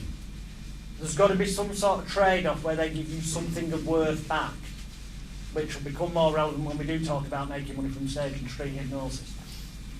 But just be aware of these things. Just because someone says on Facebook they've gone and done something abroad, doesn't make it legal or right. It doesn't mean that it's fine for you to go and do it, because you might be the unlucky sod that gets chucked in the cell.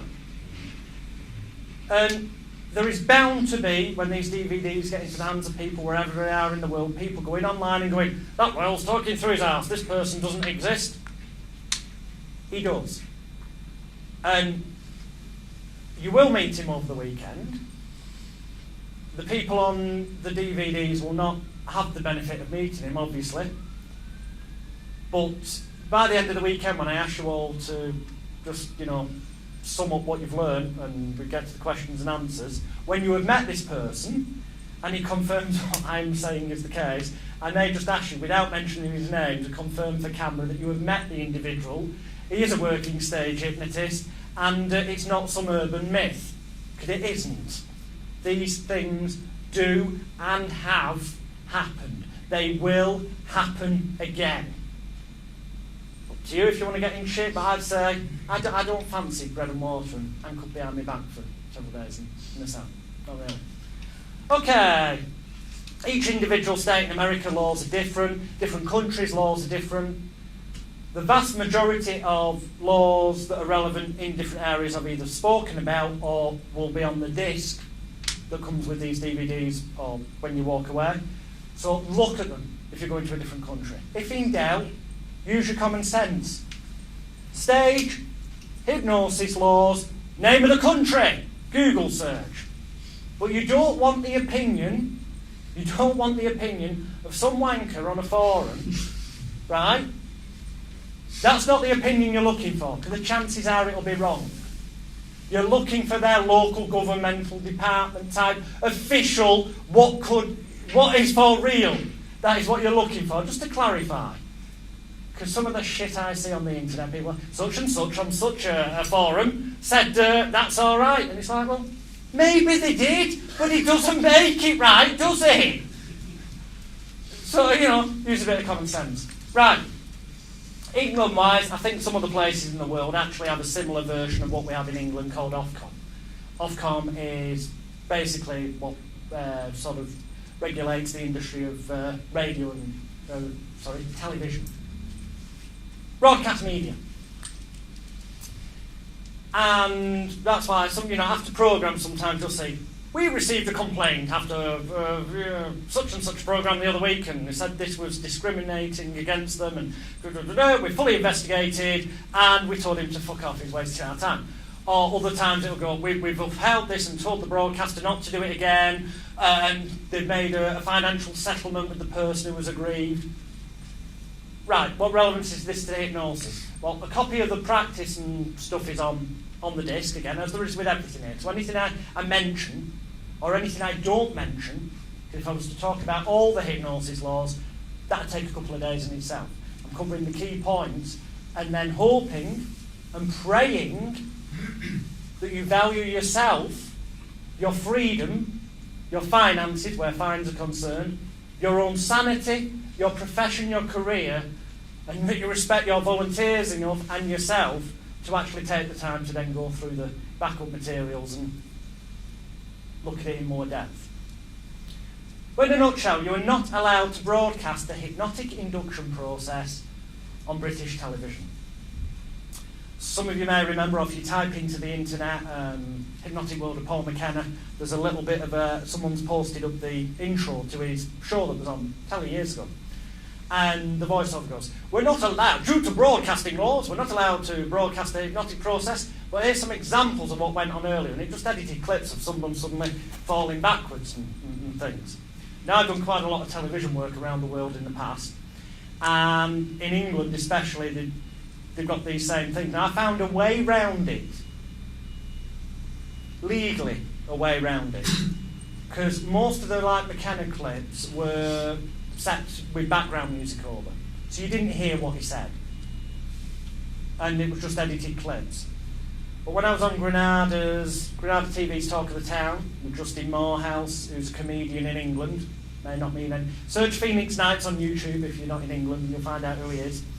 It was for National No Smoking Day, and I had to obviously hypnotise the guys in the dressing room in advance, which they filmed.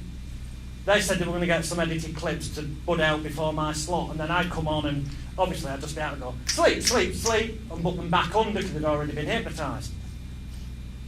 And they said, they actually asked me, what are the bloody Ofcom laws? So it bores you to know, because you might end up and said, what are they? How much are we allowed to show? And the way I explained it to them, and they went with, and clearly it was okay, was that yes, it has to be edited clips, but you can probably show more of it than you'd expect. As long as, if you're seeing like a big section of it, then yes, that is when there's background music and you can't hear the voice, so that people can't be affected by the verbal suggestions. And that then it perhaps cuts by your edit to a clip where they can hear you going, the deeper you go, the better you feel, but it's only for a few seconds, so it's totally out of context and in a different order, so that arguably it couldn't affect the viewer at home, unless they're good at lip reading, of course. That isn't actually addressed in... That is it has occurred to me before. What if they lip read? But if it's edited clips, you should be fine. So, licensing, we've technically covered applying for it. Some councils will say, especially in London, that you have to pay for your licence application to be processed and granted. London are allowed to do that, because there's provision for it in the 1952 Hypnotism Act. It says any London borough may do so. But by virtue of the wording, that means that if it's not a London borough, they're not allowed to charge.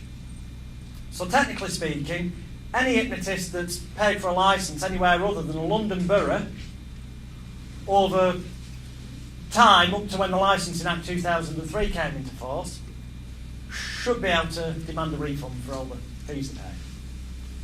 Now the slight grey area now is that the Licensing Act 2003 makes provision for them to be able to charge for licence applications. So, some councils, as I understand it, are trying to charge because they're saying that those new Licensing Act 2003 regulations allow them to. But if you examine the law more closely, what the Licensing Act 2003 states is that when they grant people entertainment licences for their premises under the Licensing Act 2003, it does not allow them to do, it doesn't cover for hypnosis shows basically. And it makes reference to, therefore, an application has to be made under the 1952 Hypnotism Act. So although it's a condition of the Licensing Act 2003 that that's the way it's got to be done, what you are applying for is under the Hypnotism Act 1952, which is an Act of Parliament, which remains in force until superseded or changed, and it says only a London borough may charge. So I would say that really you shouldn't be paying for licences unless it's a London borough. And you should point it out to the licensing district. I suggest you get a couple of shows under your belt first, so that word doesn't get round that you're some kind of git and they try and become difficult with you, the local council districts, but it's worth bearing in mind. Okay, ethical considerations for best practice, stage and street, I pretty much sort of already covered that. Most of it is common sense. Ethical, right. Ethics are different than laws. I know I might sound like I'm teaching my grandmother to suck eggs here, but some people clearly don't understand that. Now, ethics are a personal opinion and personal individual matter to each individual human being on this planet, as is whether someone is offended by something.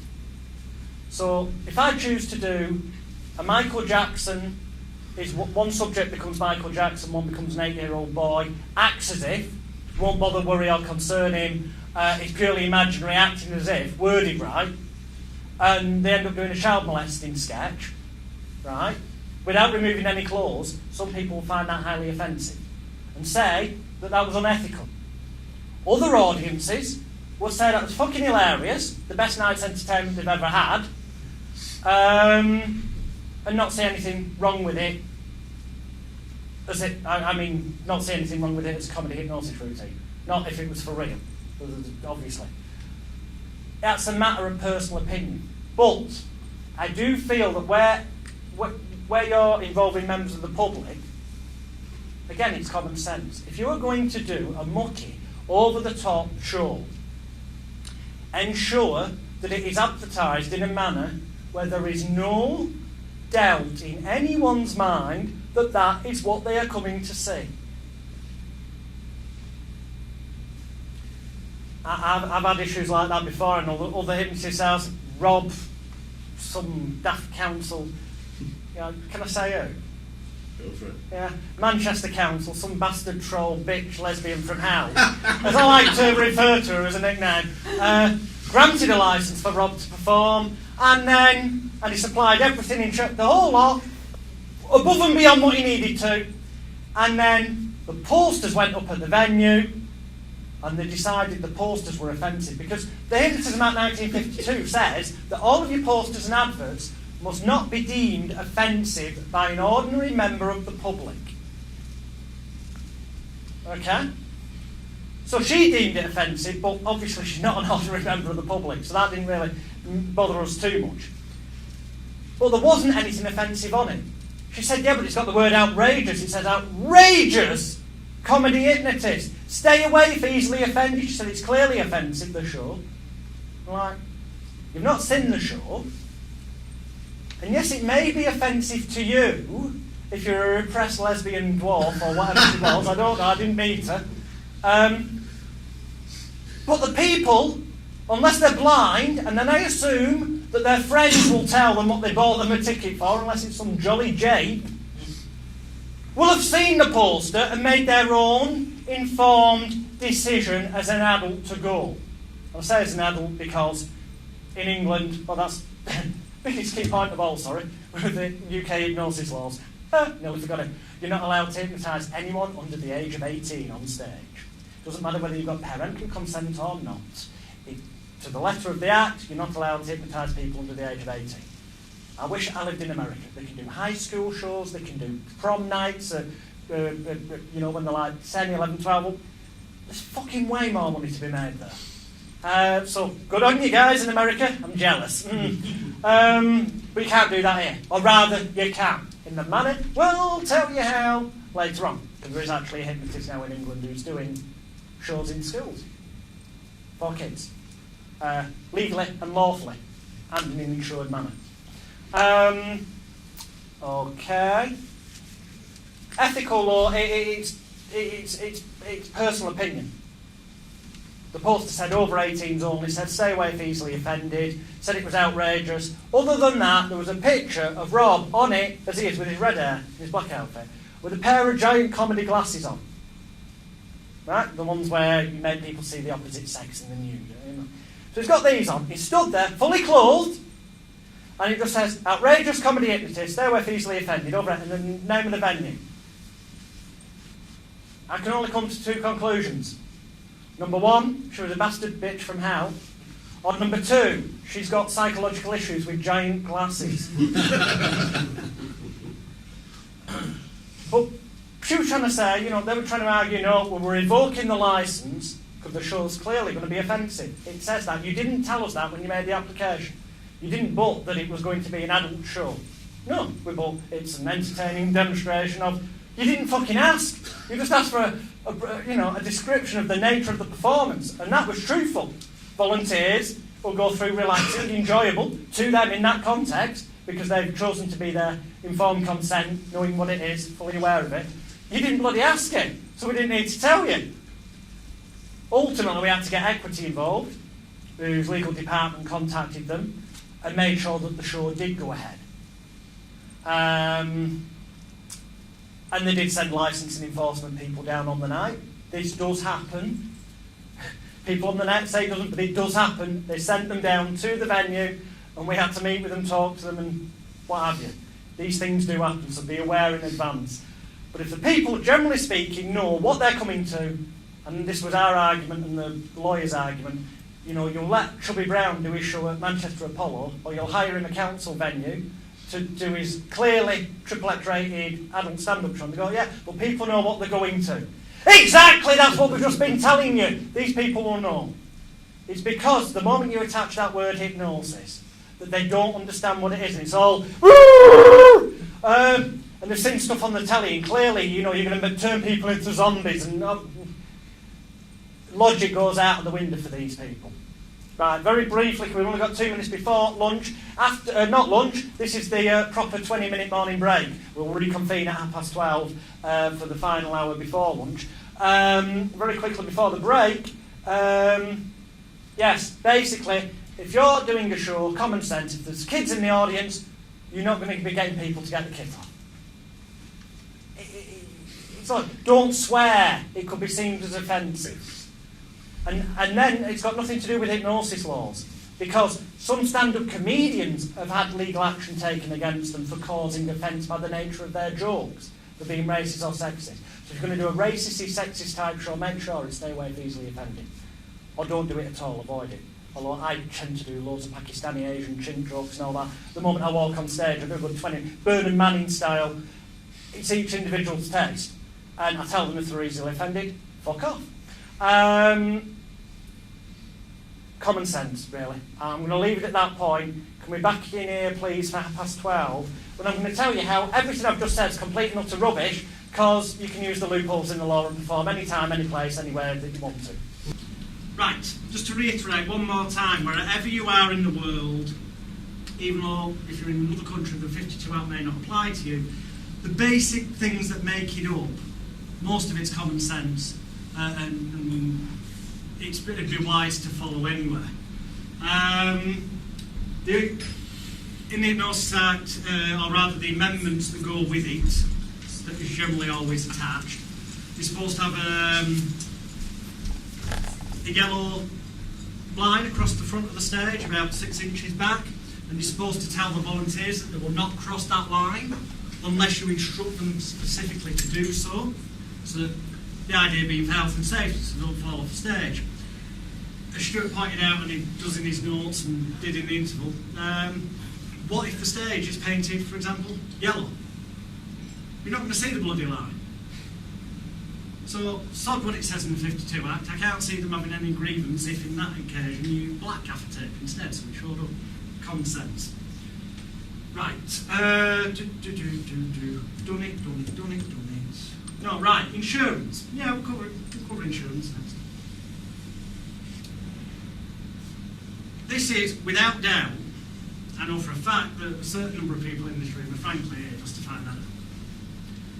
Which is understandable. Now, people think it's just in England that stage hypnotists are having issues with insurance.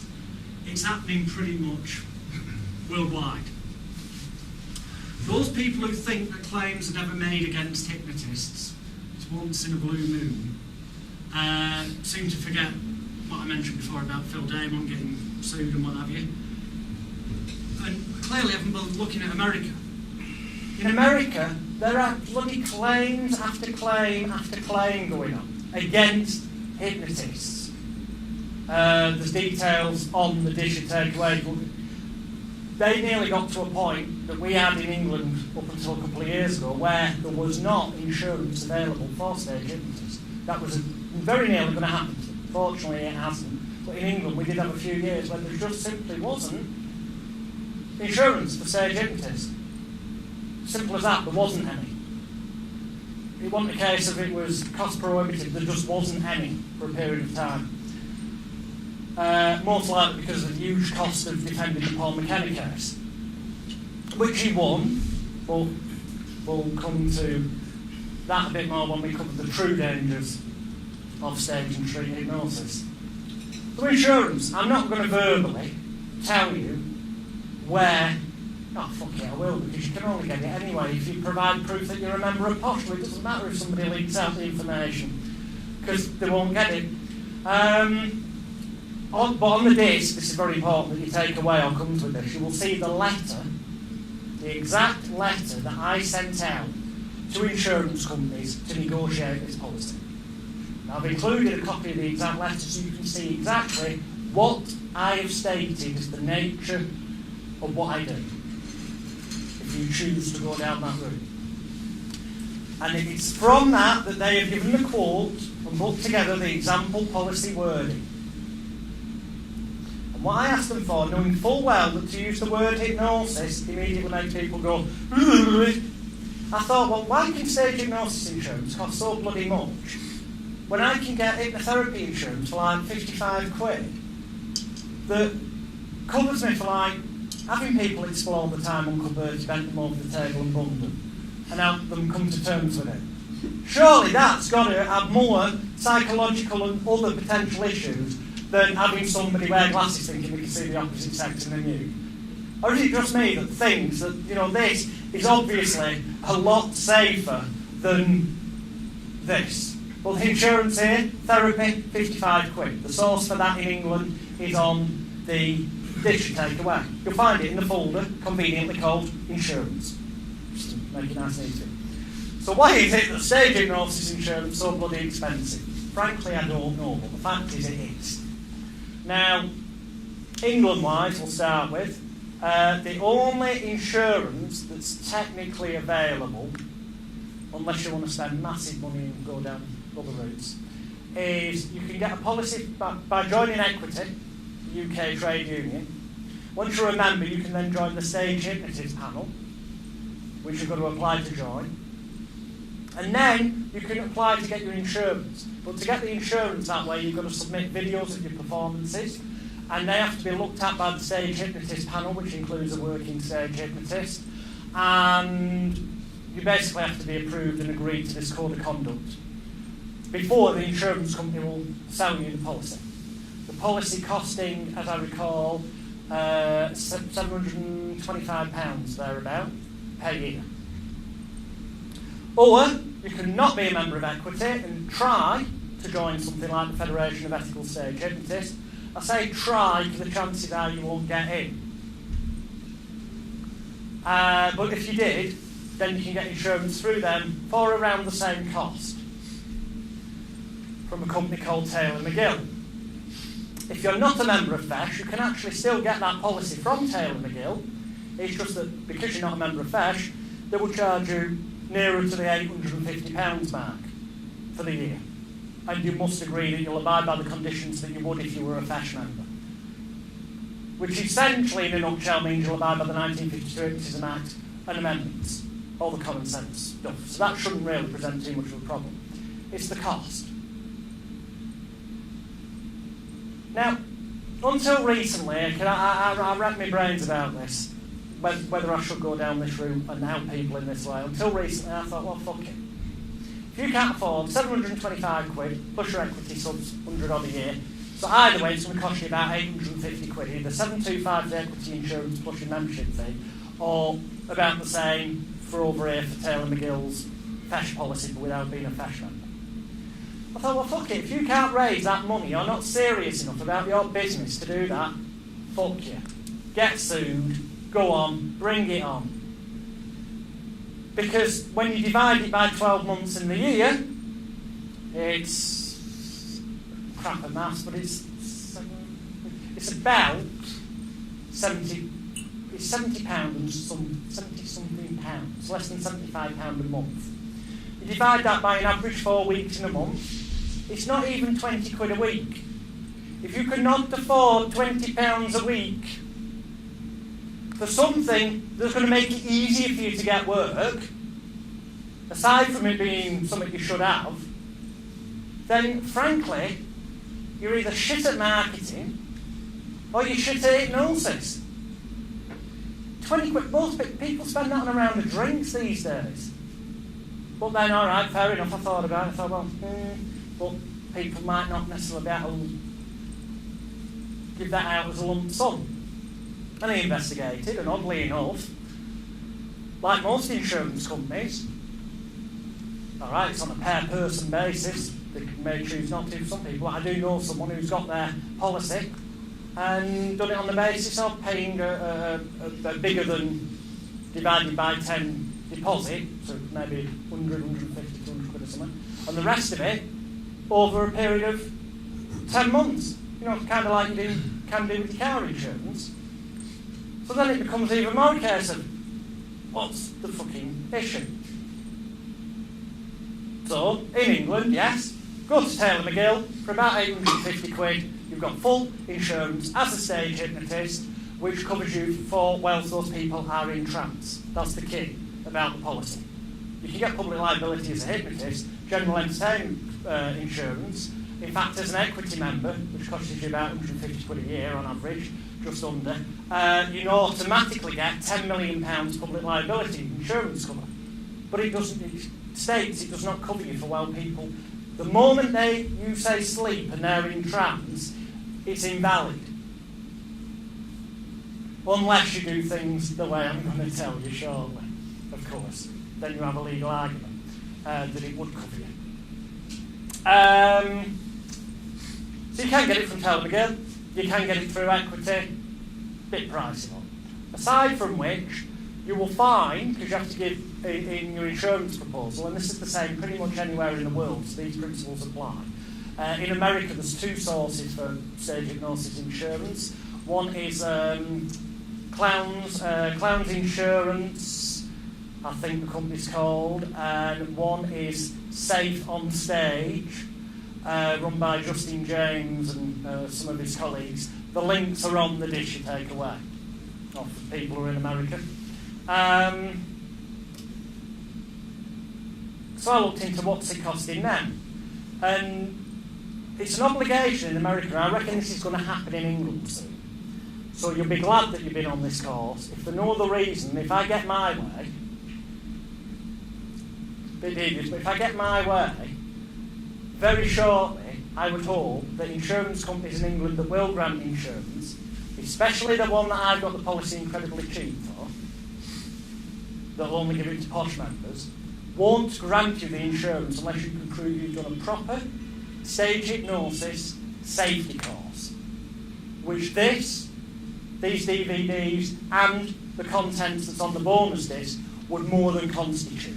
And I know it's more than constitute because I've seen what the nature of the American stage hypnosis safety course. You can take it online actually, I think it's safeonstage.com, something like that. The link's on the disc anyway. You can do this safety test online for free, and at the end it gives you a percentage. As long as you get a high enough pass mark, it's acceptable by their appointed insurance company. And off the top of my head, I believe it's in the rounds of it's either $375 or $395 a year for the policy out there.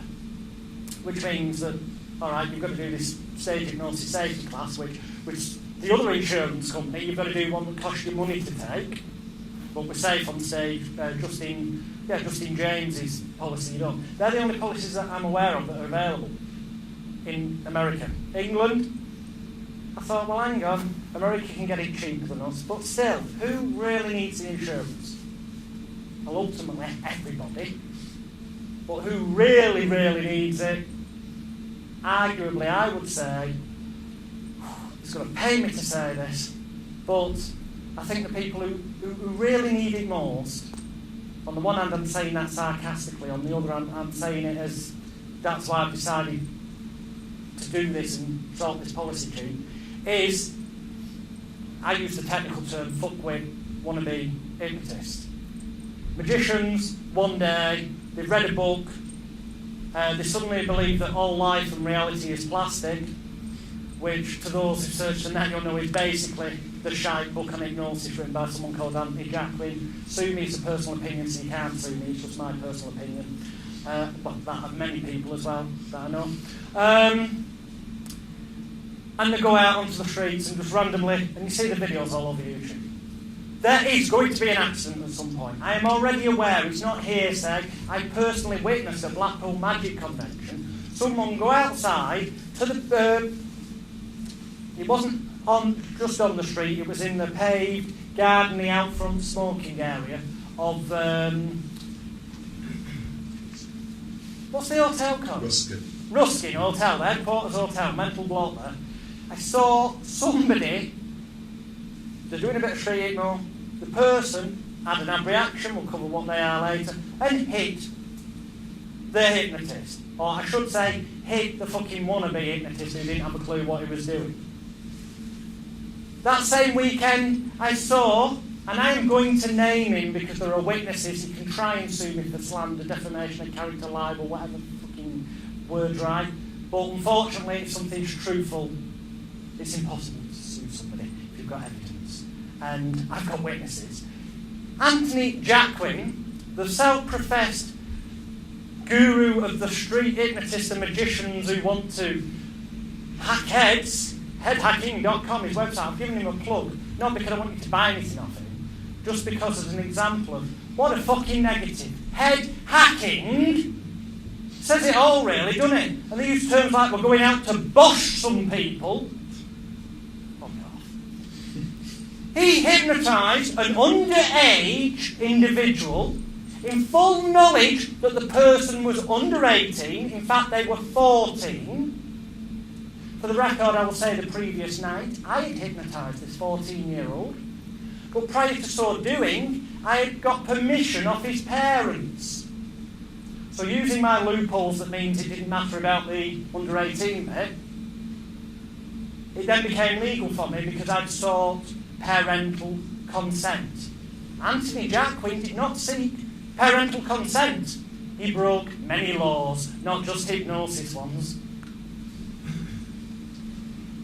He then, to make matters worse, because he witnessed me hypnotise this lad, uses the exact same fucking induction that he seen me use, that prior to that I'd never seen Anthony Jacquin using. All weekend at the event he'd been using ones out of his book, and then suddenly he uses the exact thing I'd done, which is obviously for the reason that it would be more memorable and anchored and obvious to the lad that that would work, and he'd already experienced being hypnotised. Hypnotised the lad, and I didn't actually see what he did initially. When I came into the frame of, could I walked off at that point, I thought, for fuck's sake, he's even using my induction. And then I went back and I saw this lad walking outside, and Mrs. and Stuart were there, and where's it going? I thought he was like being hypnotised. Has he brought him round like then? Was that just like a quick demo? He went, no, he's doing some sort of routine outside. Anyway, it came to light, long story cut short, that Anthony Jacquin had told him that when anyone said sleep to him, he'd instantly enter a trance and go to sleep. When anyone. So all the hypno-geek lot, massaging the cocks or egos, going up, going to sleep and putting him out, waking him up, I'm wonderful, and now I'm better than you, right? But anyone who said sleep to him, because he was that suggestible, and he went outside where it's concrete, someone had said sleep to him, he could have quite easily collapsed to the floor, cracked his head open at least, or got killed. My fiancée ran outside because she was near and I had all these adoring fans wanting to be hypnotised and all this crap.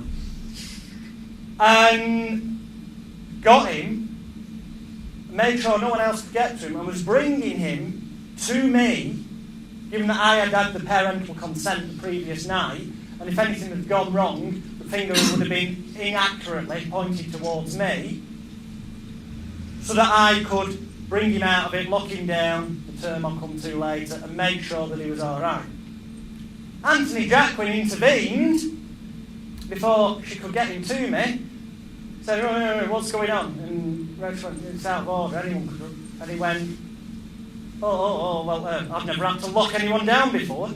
So Anthony Jacquin, self-professed guru, king of street hypnosis, apparently locks him down and brings him round so that he's going to be safe. No one can say sleep to him.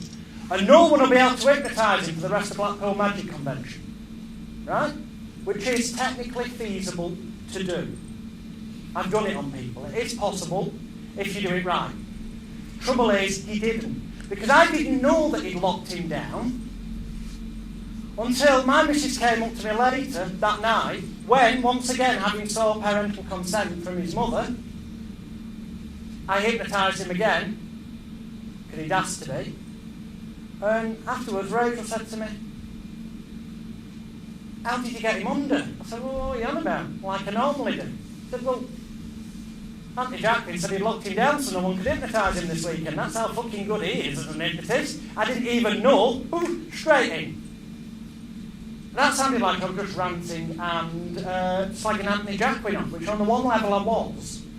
But on the other level, every word I've just said is true and was witnessed, and is a prime example of people having a total disregard for health and safety, people's safety on any level, let alone the law and other elements. So it struck me that other than needing to know about health and safety, waking up and learning a bit more about hypnosis, to know what to do with abreactions. The number of people of this street law who haven't got a clue what to do if there's an abreaction is scary. I was told by Ken Webster, the chairman of FESH, who was at Blackpool Magic Convention this year. I couldn't attend, but he met these street hypno geeks in the bar, and he actually asked, I believe it was Badiani, it's called, should you wish to waste 40 quid on 3 pieces of bog roll, sorry, that's useful, I meant the Mancunian Approach DVDs, but I wouldn't advise it, for the crap.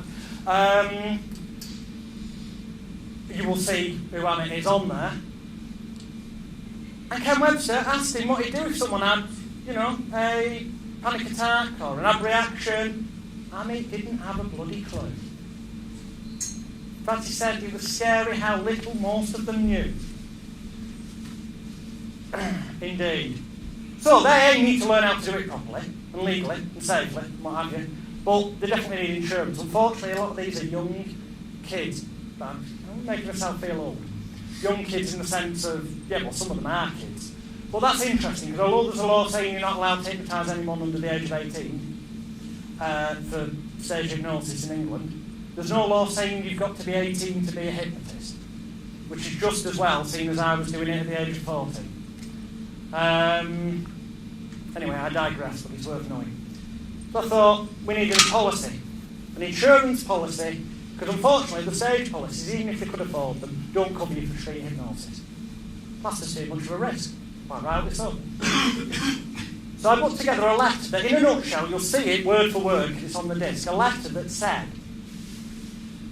I'm inquiring for public liability insurance cover for myself and my students. And I want it to cover us for our activities as, listen very carefully, these are the points, our activities as psychological illusionists, mind magicians, and persuasionists. Psychological illusionists, mind magicians, and persuasionists. I then went into nature of business that we provide hypnotic style performances of hypnotic style phenomena which are achieved using a combination of verbal suggestion, and then in brackets NLP, which is just a wanky term for eyes open hypnosis, but it's recognised as something in its own right, so this is making it legal for the policy. Verbal suggestion, brackets NLP, psychological trickery, conjuring tricks, and human manipulative psychology. Some would argue I've just described what hypnosis is. And it's certainly relevant to the 1952 Hypnotism Act in England, because even if you're not doing hypnosis, if it's something that could be argued to be inclined to increase the suggestibility of an individual, you're meant to still apply for a licence to perform under the 1952 Hypnotism Act.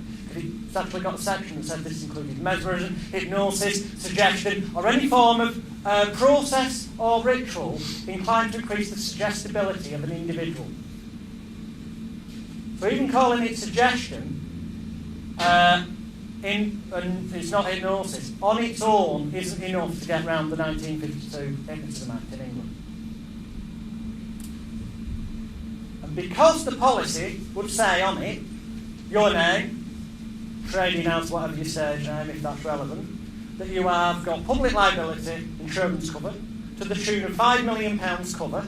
Let me tell you, most the amendments in England say you've got to have a minimum of 1 million cover. However, the majority of UK councils are now asking for 5 million cover. Some in London are asking for 10 million cover before they'll grant the licence. Anyway, this policy is for 5 million cover, and they've said if you were working somewhere that required 10 million, ring them up for like an extra 10 or 15, 20 quid for that one-off performance. They'll upgrade it to 10 million for that particular place. So it's feasible for anywhere and everywhere. It covers you for indoor venues and outdoor performances. So, I mean, yeah, street hypnosis, you could do. Or outdoor galas, some events, it will cover you for that. It covers you for anywhere in England and Europe, which some other policies don't. Obviously, if you're in America, you'd have to contact them if you're going to America. You can upgrade, but this is the general thing. And basically, it costs you £150 a year. Bit more affordable, I think, you'll agree. The only two slight is, number one, there is, depending on the nature of the claim, there is a policy excess if someone makes a claim, which is a couple of £100. But you're never going to have to pay that couple of £100 unless somebody made a claim, and believe me, if somebody did make a claim, paying out a couple of £100 is going to be the least of your worries, and you'll be damn glad that you have paid out a couple of £100 and got the insurance policy, because what it would cost for lawyers and all that doesn't bear thinking about.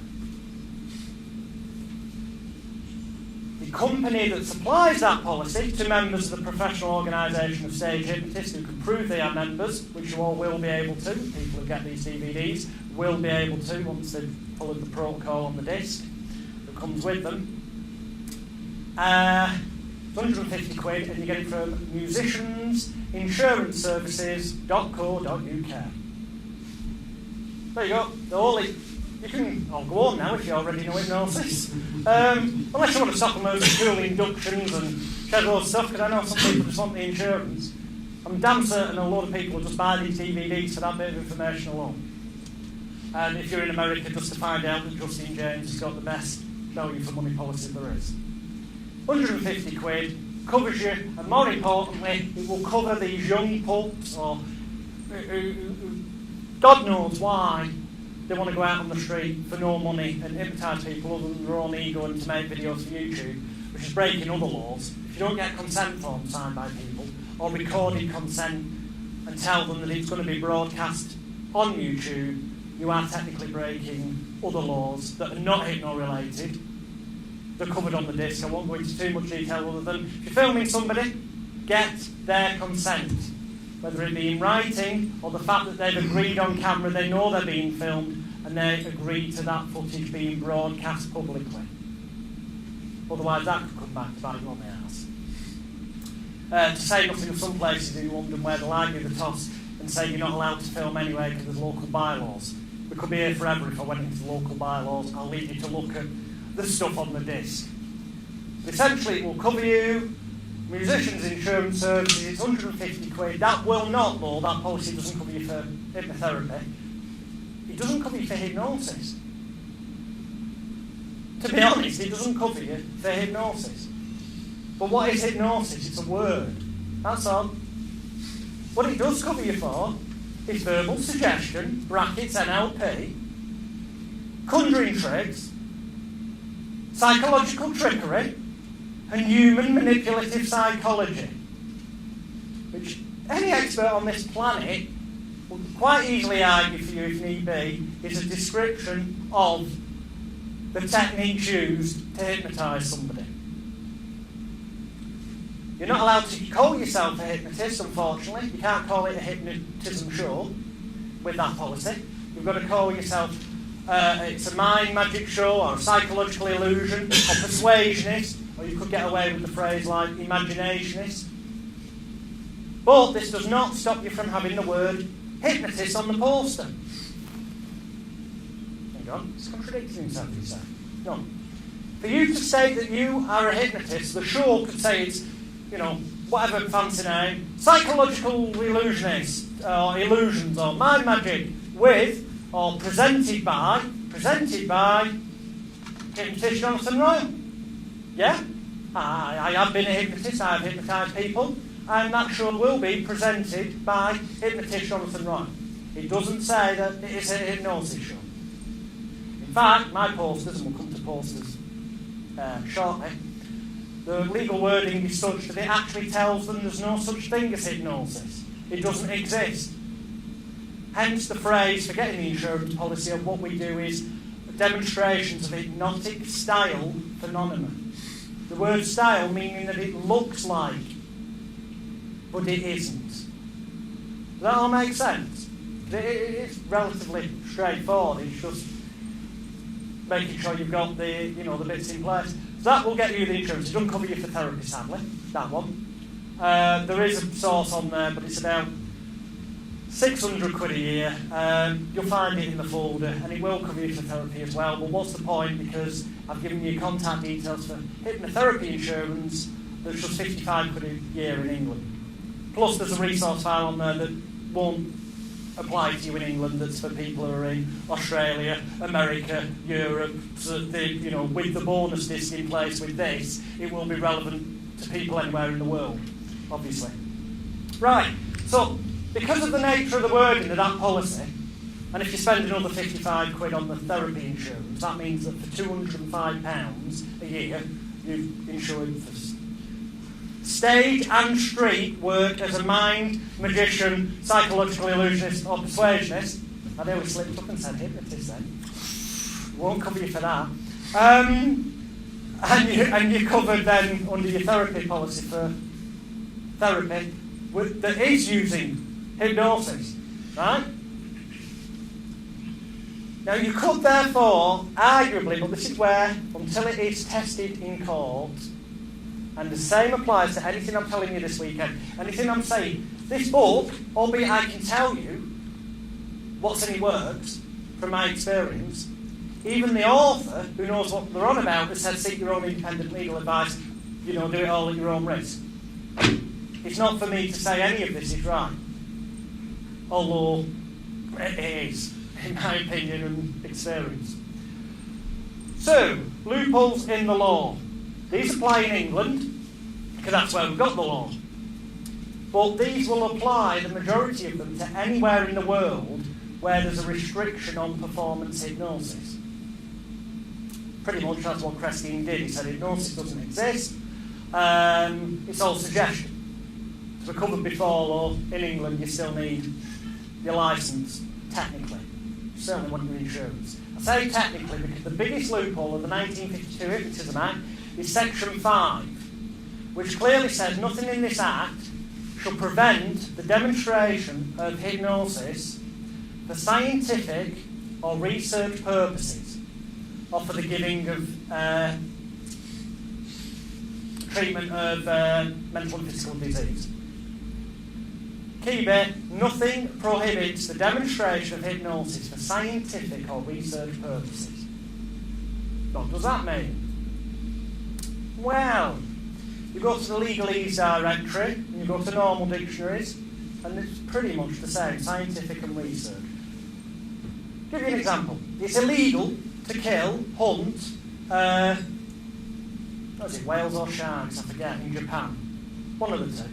Whales, that's it, thank you. It's illegal to hunt sharks. Whales, whichever. The animal. There's a certain animal it's illegal to hunt. So the government now have decided to conduct scientific research on which are the most efficient harpoons to kill them if it should be required because of them being a pest or something. I know it's somewhere to do with... Anyway, all the details and the links to which country it is and the details are on the disc. And they conduct this research rather a lot. Why? Because there's a good trade in eating the bloody things. But it's fine because it's for scientific and research purposes. So, if it's fine for one government, let's say it's fine for ours. The definition of research is collecting data. So if you get everyone to either write down, and I give you there's a copy of my questionnaire on the disc that I get people to complete after shows. You get them to fill in this questionnaire so that you are collecting data for your ongoing research into the effects of comedy hypnosis, then you're exempt from all the other sections of the 1952 Hypnotism Act. The Act no longer applies to you because nothing in the Act shall prevent the demonstration of hypnosis for scientific and research purposes, but if you're doing it for that, you're not operating under the 52 Act, so therefore the rest of it doesn't apply to you. Does that make sense? It's explained in way more detail and legal jargon shite and layman's terms as well on the disc. However, you're doing it for scientific research, you're still sort of admitting almost that it's hypnosis. So you're still going to... That one item on its own, yes, means you don't need the licence, but makes it even more dodgy from most of the other insurance policies. Because why would you have an insurance? You know, it's that contradiction. Whereas if you've got the insurance policy for 150 quid, or if you're in another country, I'm sure, if you're in a different country, if you take the letter, the wording that I sent to the insurance companies here in England, and blanket bomb all the ones that you've got in your country by your email, I'm damn certain one of them will look at it and go, verbal suggestion, NLP. Yeah, that's fine. And you'll get the cheap policy. As long as it says on it, the nature of the policy is it covers you for verbal suggestion, brackets NLP. Psychological trickery. What's that? Could be bloody anything, couldn't it? Arguably, psychological trickery could be hypnosis. And those other phrases then will be insured and covered.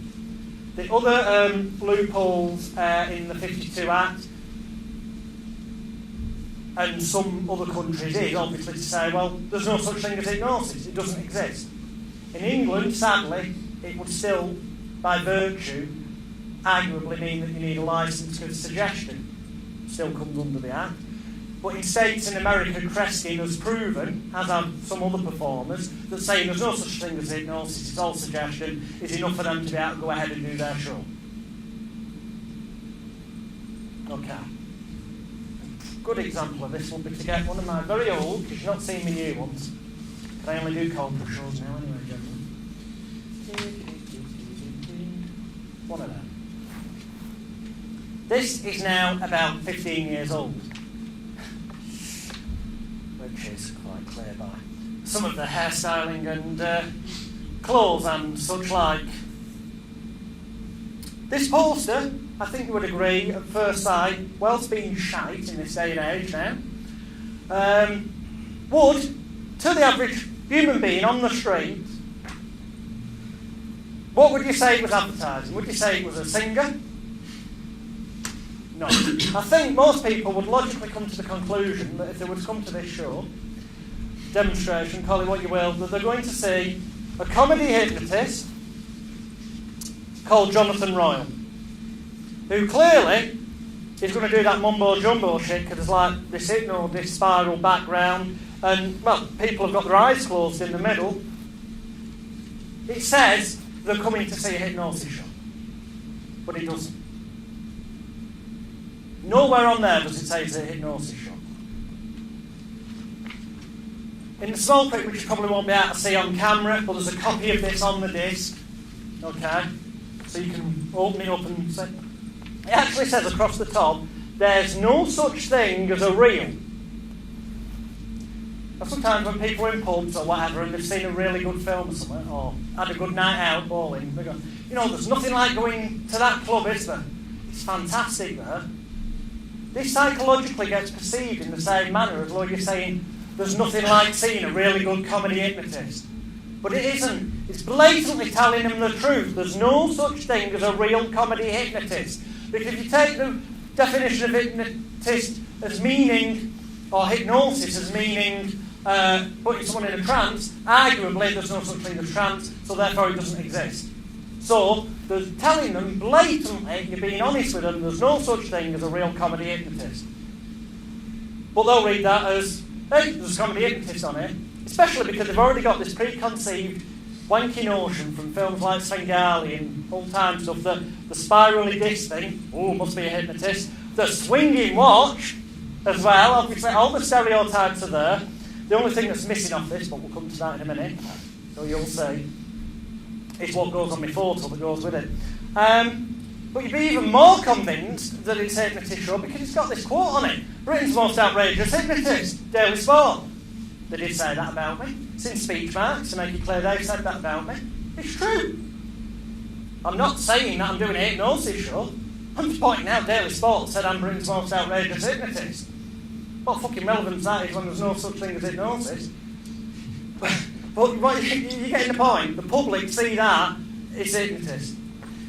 On the bottom, you'll love this. This is the wording that goes on the bottom. Volunteers who must be aged 18 or over, participate entirely at their own risk, agree to be filmed, and waiver all legal rights, it said down here, waiver all legal rights during this demonstration of hypnotic-style phenomena presented strictly for research and scientific purposes only. Write that down. Scientific and research purposes, Section 5 totally circumvents the rest of the Hypnosis Act. We covered that. Okay? They agree to be filmed. As long as these are on display where they come into the venue, and they have been for a length of time, you have then already got their consent to be able to film it, sell it, broadcast it, you name it, you've got the legal consent. Over 18, just because I hate kids. No, it is actually because that is the case in England. Participate entirely at their own risk and waiver all legal rights actually probably wouldn't stand up in any court, anywhere. But it does send the willies up people a little bit and go into their head that it might not be worth claiming. And, I've had occasions done a drop back, 3, 2, 1, sleep. You'll see what it is later with a person rather than an invisible man. And one occasion, I must admit, the person did sort of graze themselves. There was a bit of a stone on the floor. It wasn't outside this was on the stage, but fuck knows, it must have come off somebody's shoe when they come on stage. So they get a little bit of a cut and it's like, oh dear, I can see a claim coming in. And yes, indeed, after the show, they did go, have you got your details for your insurance? This was the landlord saying this, by the way, because he was worried that he wanted to pass the book on to me if he got any grief. Fair enough. But I just went and had a quiet chat with the person. I went, I'm really sorry that happened. Must have been on somebody's shoe. Really sorry about that. I suppose I was a bit of a way I did it, but I just said, well, don't give the landlord any grief. If you want to give anyone any grief, give it to me. Although, to be honest, I've got insurance. You can try and sue me, but it'll be a waste of your time because go and have a look at the posters. Up to you. Knowing full well that if they did make a claim, that element wouldn't stand up. Just like certain things in contracts don't stand up because of the Unfair Contracts Act.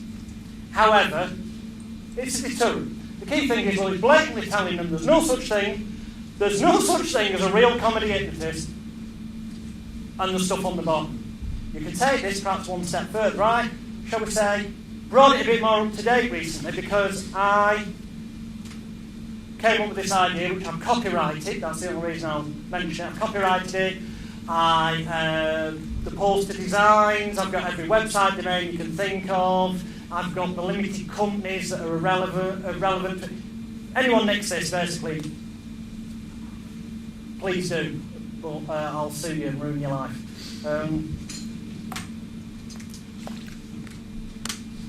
The X Factor is huge.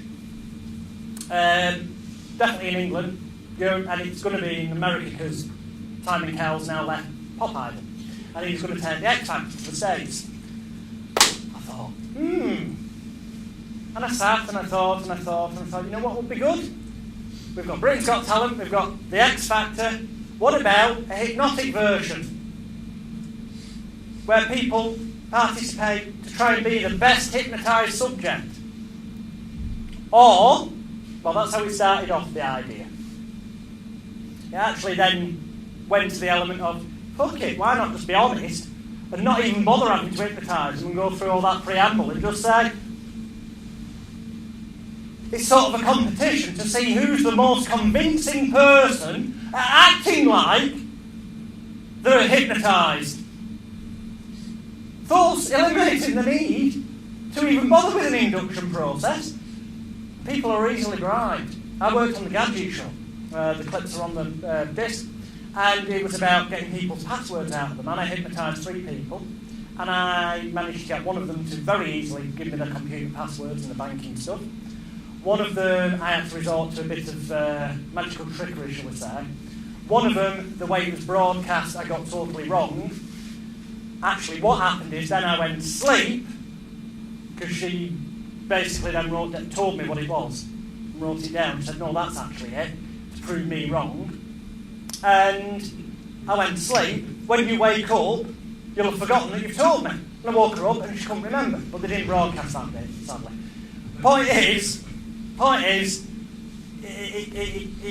people are easily blind, because in competition to me with someone going out on the street, a presenter, offering people just a box of chocolates to tell them the PIN number.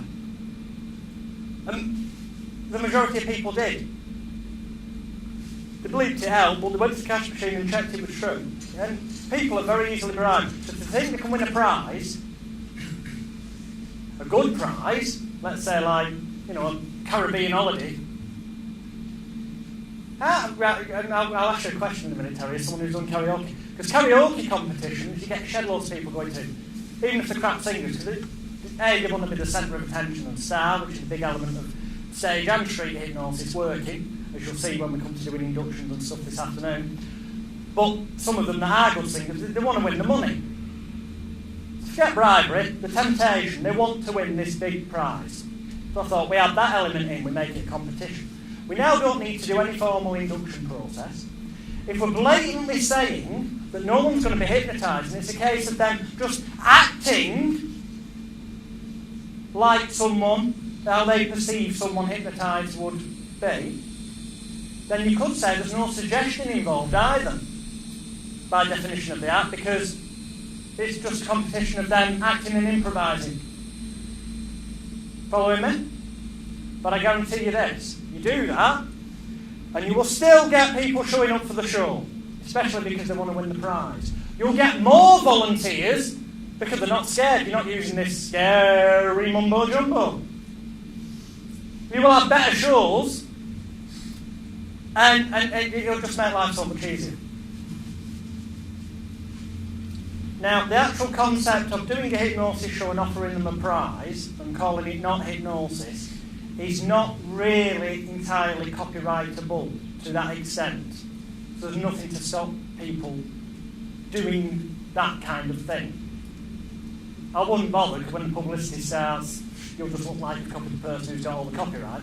What I'd do is, if you want to do that, is contact me via the contact details on the disc and discuss purchasing your franchise to the H Factor. Yes! And unfortunately, I ran out of printer ink, but there's a copy of this on the disc. I ran out of printer ink on Friday when I printed this out in the morning, so it looks shite on here. It looks beautiful on the disc. It should be bright red and look like sequins and stuff. But the H Factor. You don't have to be hypnotised to be the star of the show. That's because you're not even going to hypnotise any of them. Because you're going to tell them, win a fantastic holiday, blah, blah, blah, venue. Psycho-Logical Productions Limited presents. I bought that because people who watch X Factor may have noticed that it's made by Psycho TV. Now, I know it's about SYCO, but there's already this association thing that'll be going on in the red. Gives you more credibility, belief and expectancy, which is very important when you're hypnotising people, as we'll cover after lunch. And you're blatantly saying you don't...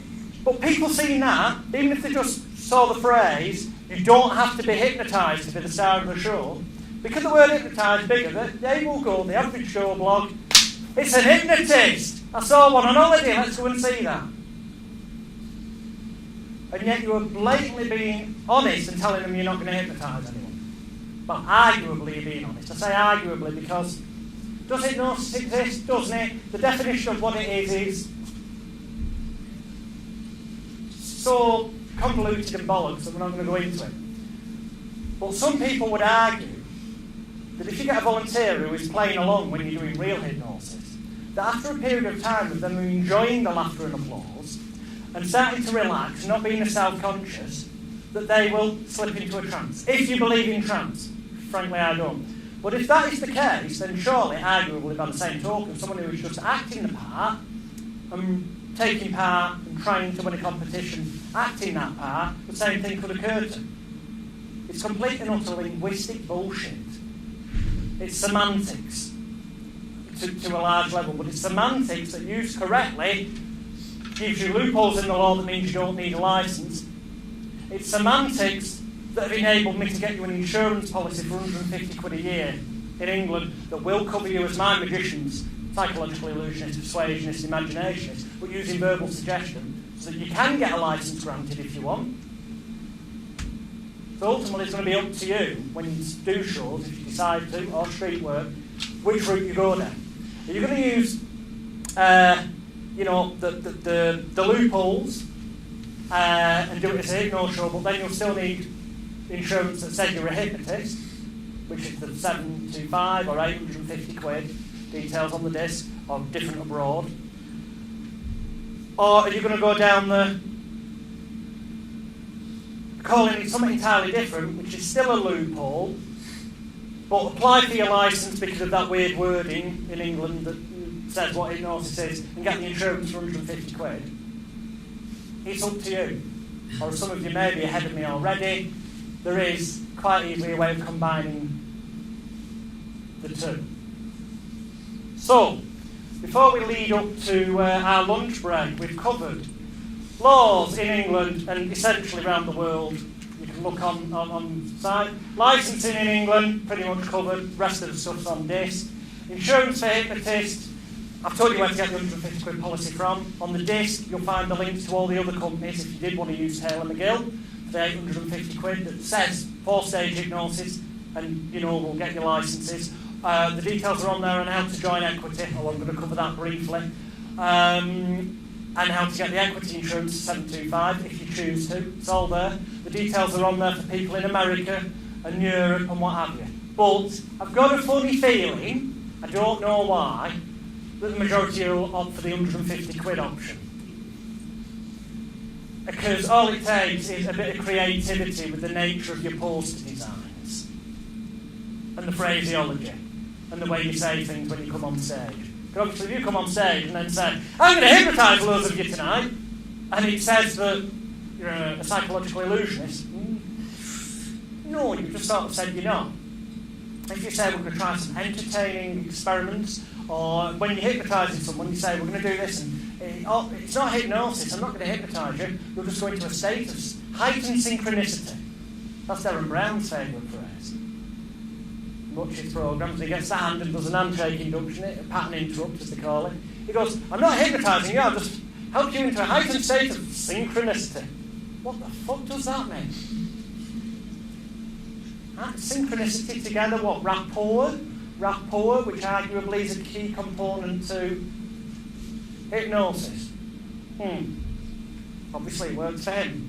So yeah, you've got to be careful about the wording, which is why I have very carefully laid out on the disc wording step by step from the moment you walk on stage to the point where these people are in an eyes closed imagination state, shall we say.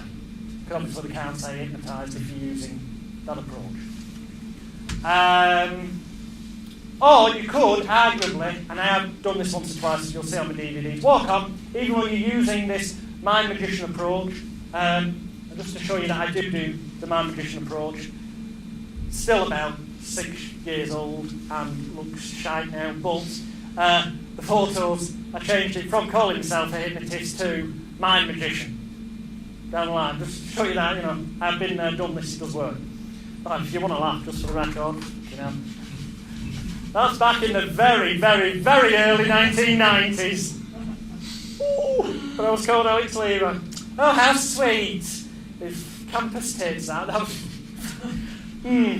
But that's got the stereotypical, well, both of them have, the cheesy stare shite, which is another stereotype. So, if you're going to call yourself a mind magician or persuasionist or imagination, make sure it's got... Perhaps you're holding a swinging watch here and doing that with the other fingers. I know it's cheesy, but that screams to anyone that it's a hypnosis show, even though it never says it on the poster. But it certainly would to me, otherwise it screams and you've got a fixation with pocket watches, I don't know. But in that context, it would scream that. So, it's thinking outside the box a bit. It's sad that we've got to do that. Or at least you've got to do that if you don't want to spend, say, 850 quid a year on insurance, sadly. Yes, so we covered that. Ethical consideration, best practice, covered that. Loopholes in the law. Sadly, it becomes even more difficult for street hypnosis. because you haven't just got the hypnosis laws to deal with. I mentioned before that UK, stage-wise, you've got the Licensing Act, and there's all that issue, which is on the disc. But on the street, some areas will have bylaws for busking, and they'll class what you're doing as busking. Or they'll say that you're causing an obstruction. The examples of what they'll come out with, rather than me spending hours telling you, look at the disc, and look at the replies from the councils, and what they've said about how they would stop street hypnosis from taking place if it's reported to them. And most of them aren't even bothered about enforcing the 52 Act. It's other things they said they'd use to stop street hypnotists. So, I'll leave you on this note before lunch, and ideally we want to be back in here for 2:30, because then all I've literally then got to say to you after lunch is, on this, very little, because then we'll actually be into hypnotising people, the fun stuff, hey! In a safe, legal, ethical, lawful, licensed and insured manner, in a way that's right for you. Gag mag. It's funnier than ever. Apparently, my 7th husband was from... Oh, fuck that. How do you tell if a blonde writes mysteries? She's got a checkbook. Clearly, shite. But that's not the point for him. This was a eureka moment when I bought this crap. Because I saw this on the front. And it's true, because I've checked it out. Periodical magazines can be sold exempt from license, quoting the Miscellaneous Street Trading Provisions Act, Schedule 4, Paragraph 3A.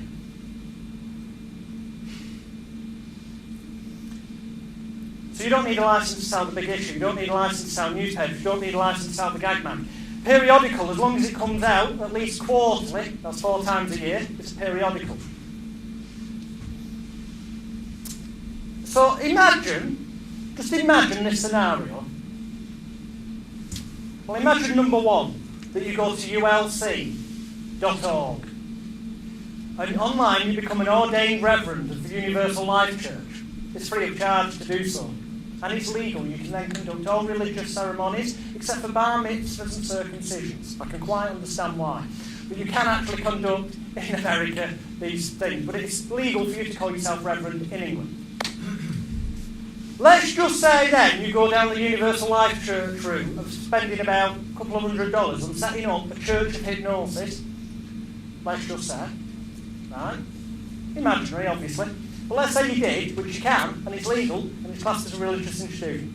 Let's say that as part of your spreading your religious word, the positive power of how hypnosis can change your life, that you are conducting scientific research, bringing that in as well, up here thinking, and that the data that you collect is published periodically, okay, i.e. every quarter. So you do. You put some shite in here and a bit about, self-hypnosis to improve your life, so it looks attractive, nice cover, but on there that it's for scientific research purposes. But website, why not give us your experience of this? You can say this is for real, because it is, and a price on it, because you're allowed to sell it. It's not street trading, it's exempt.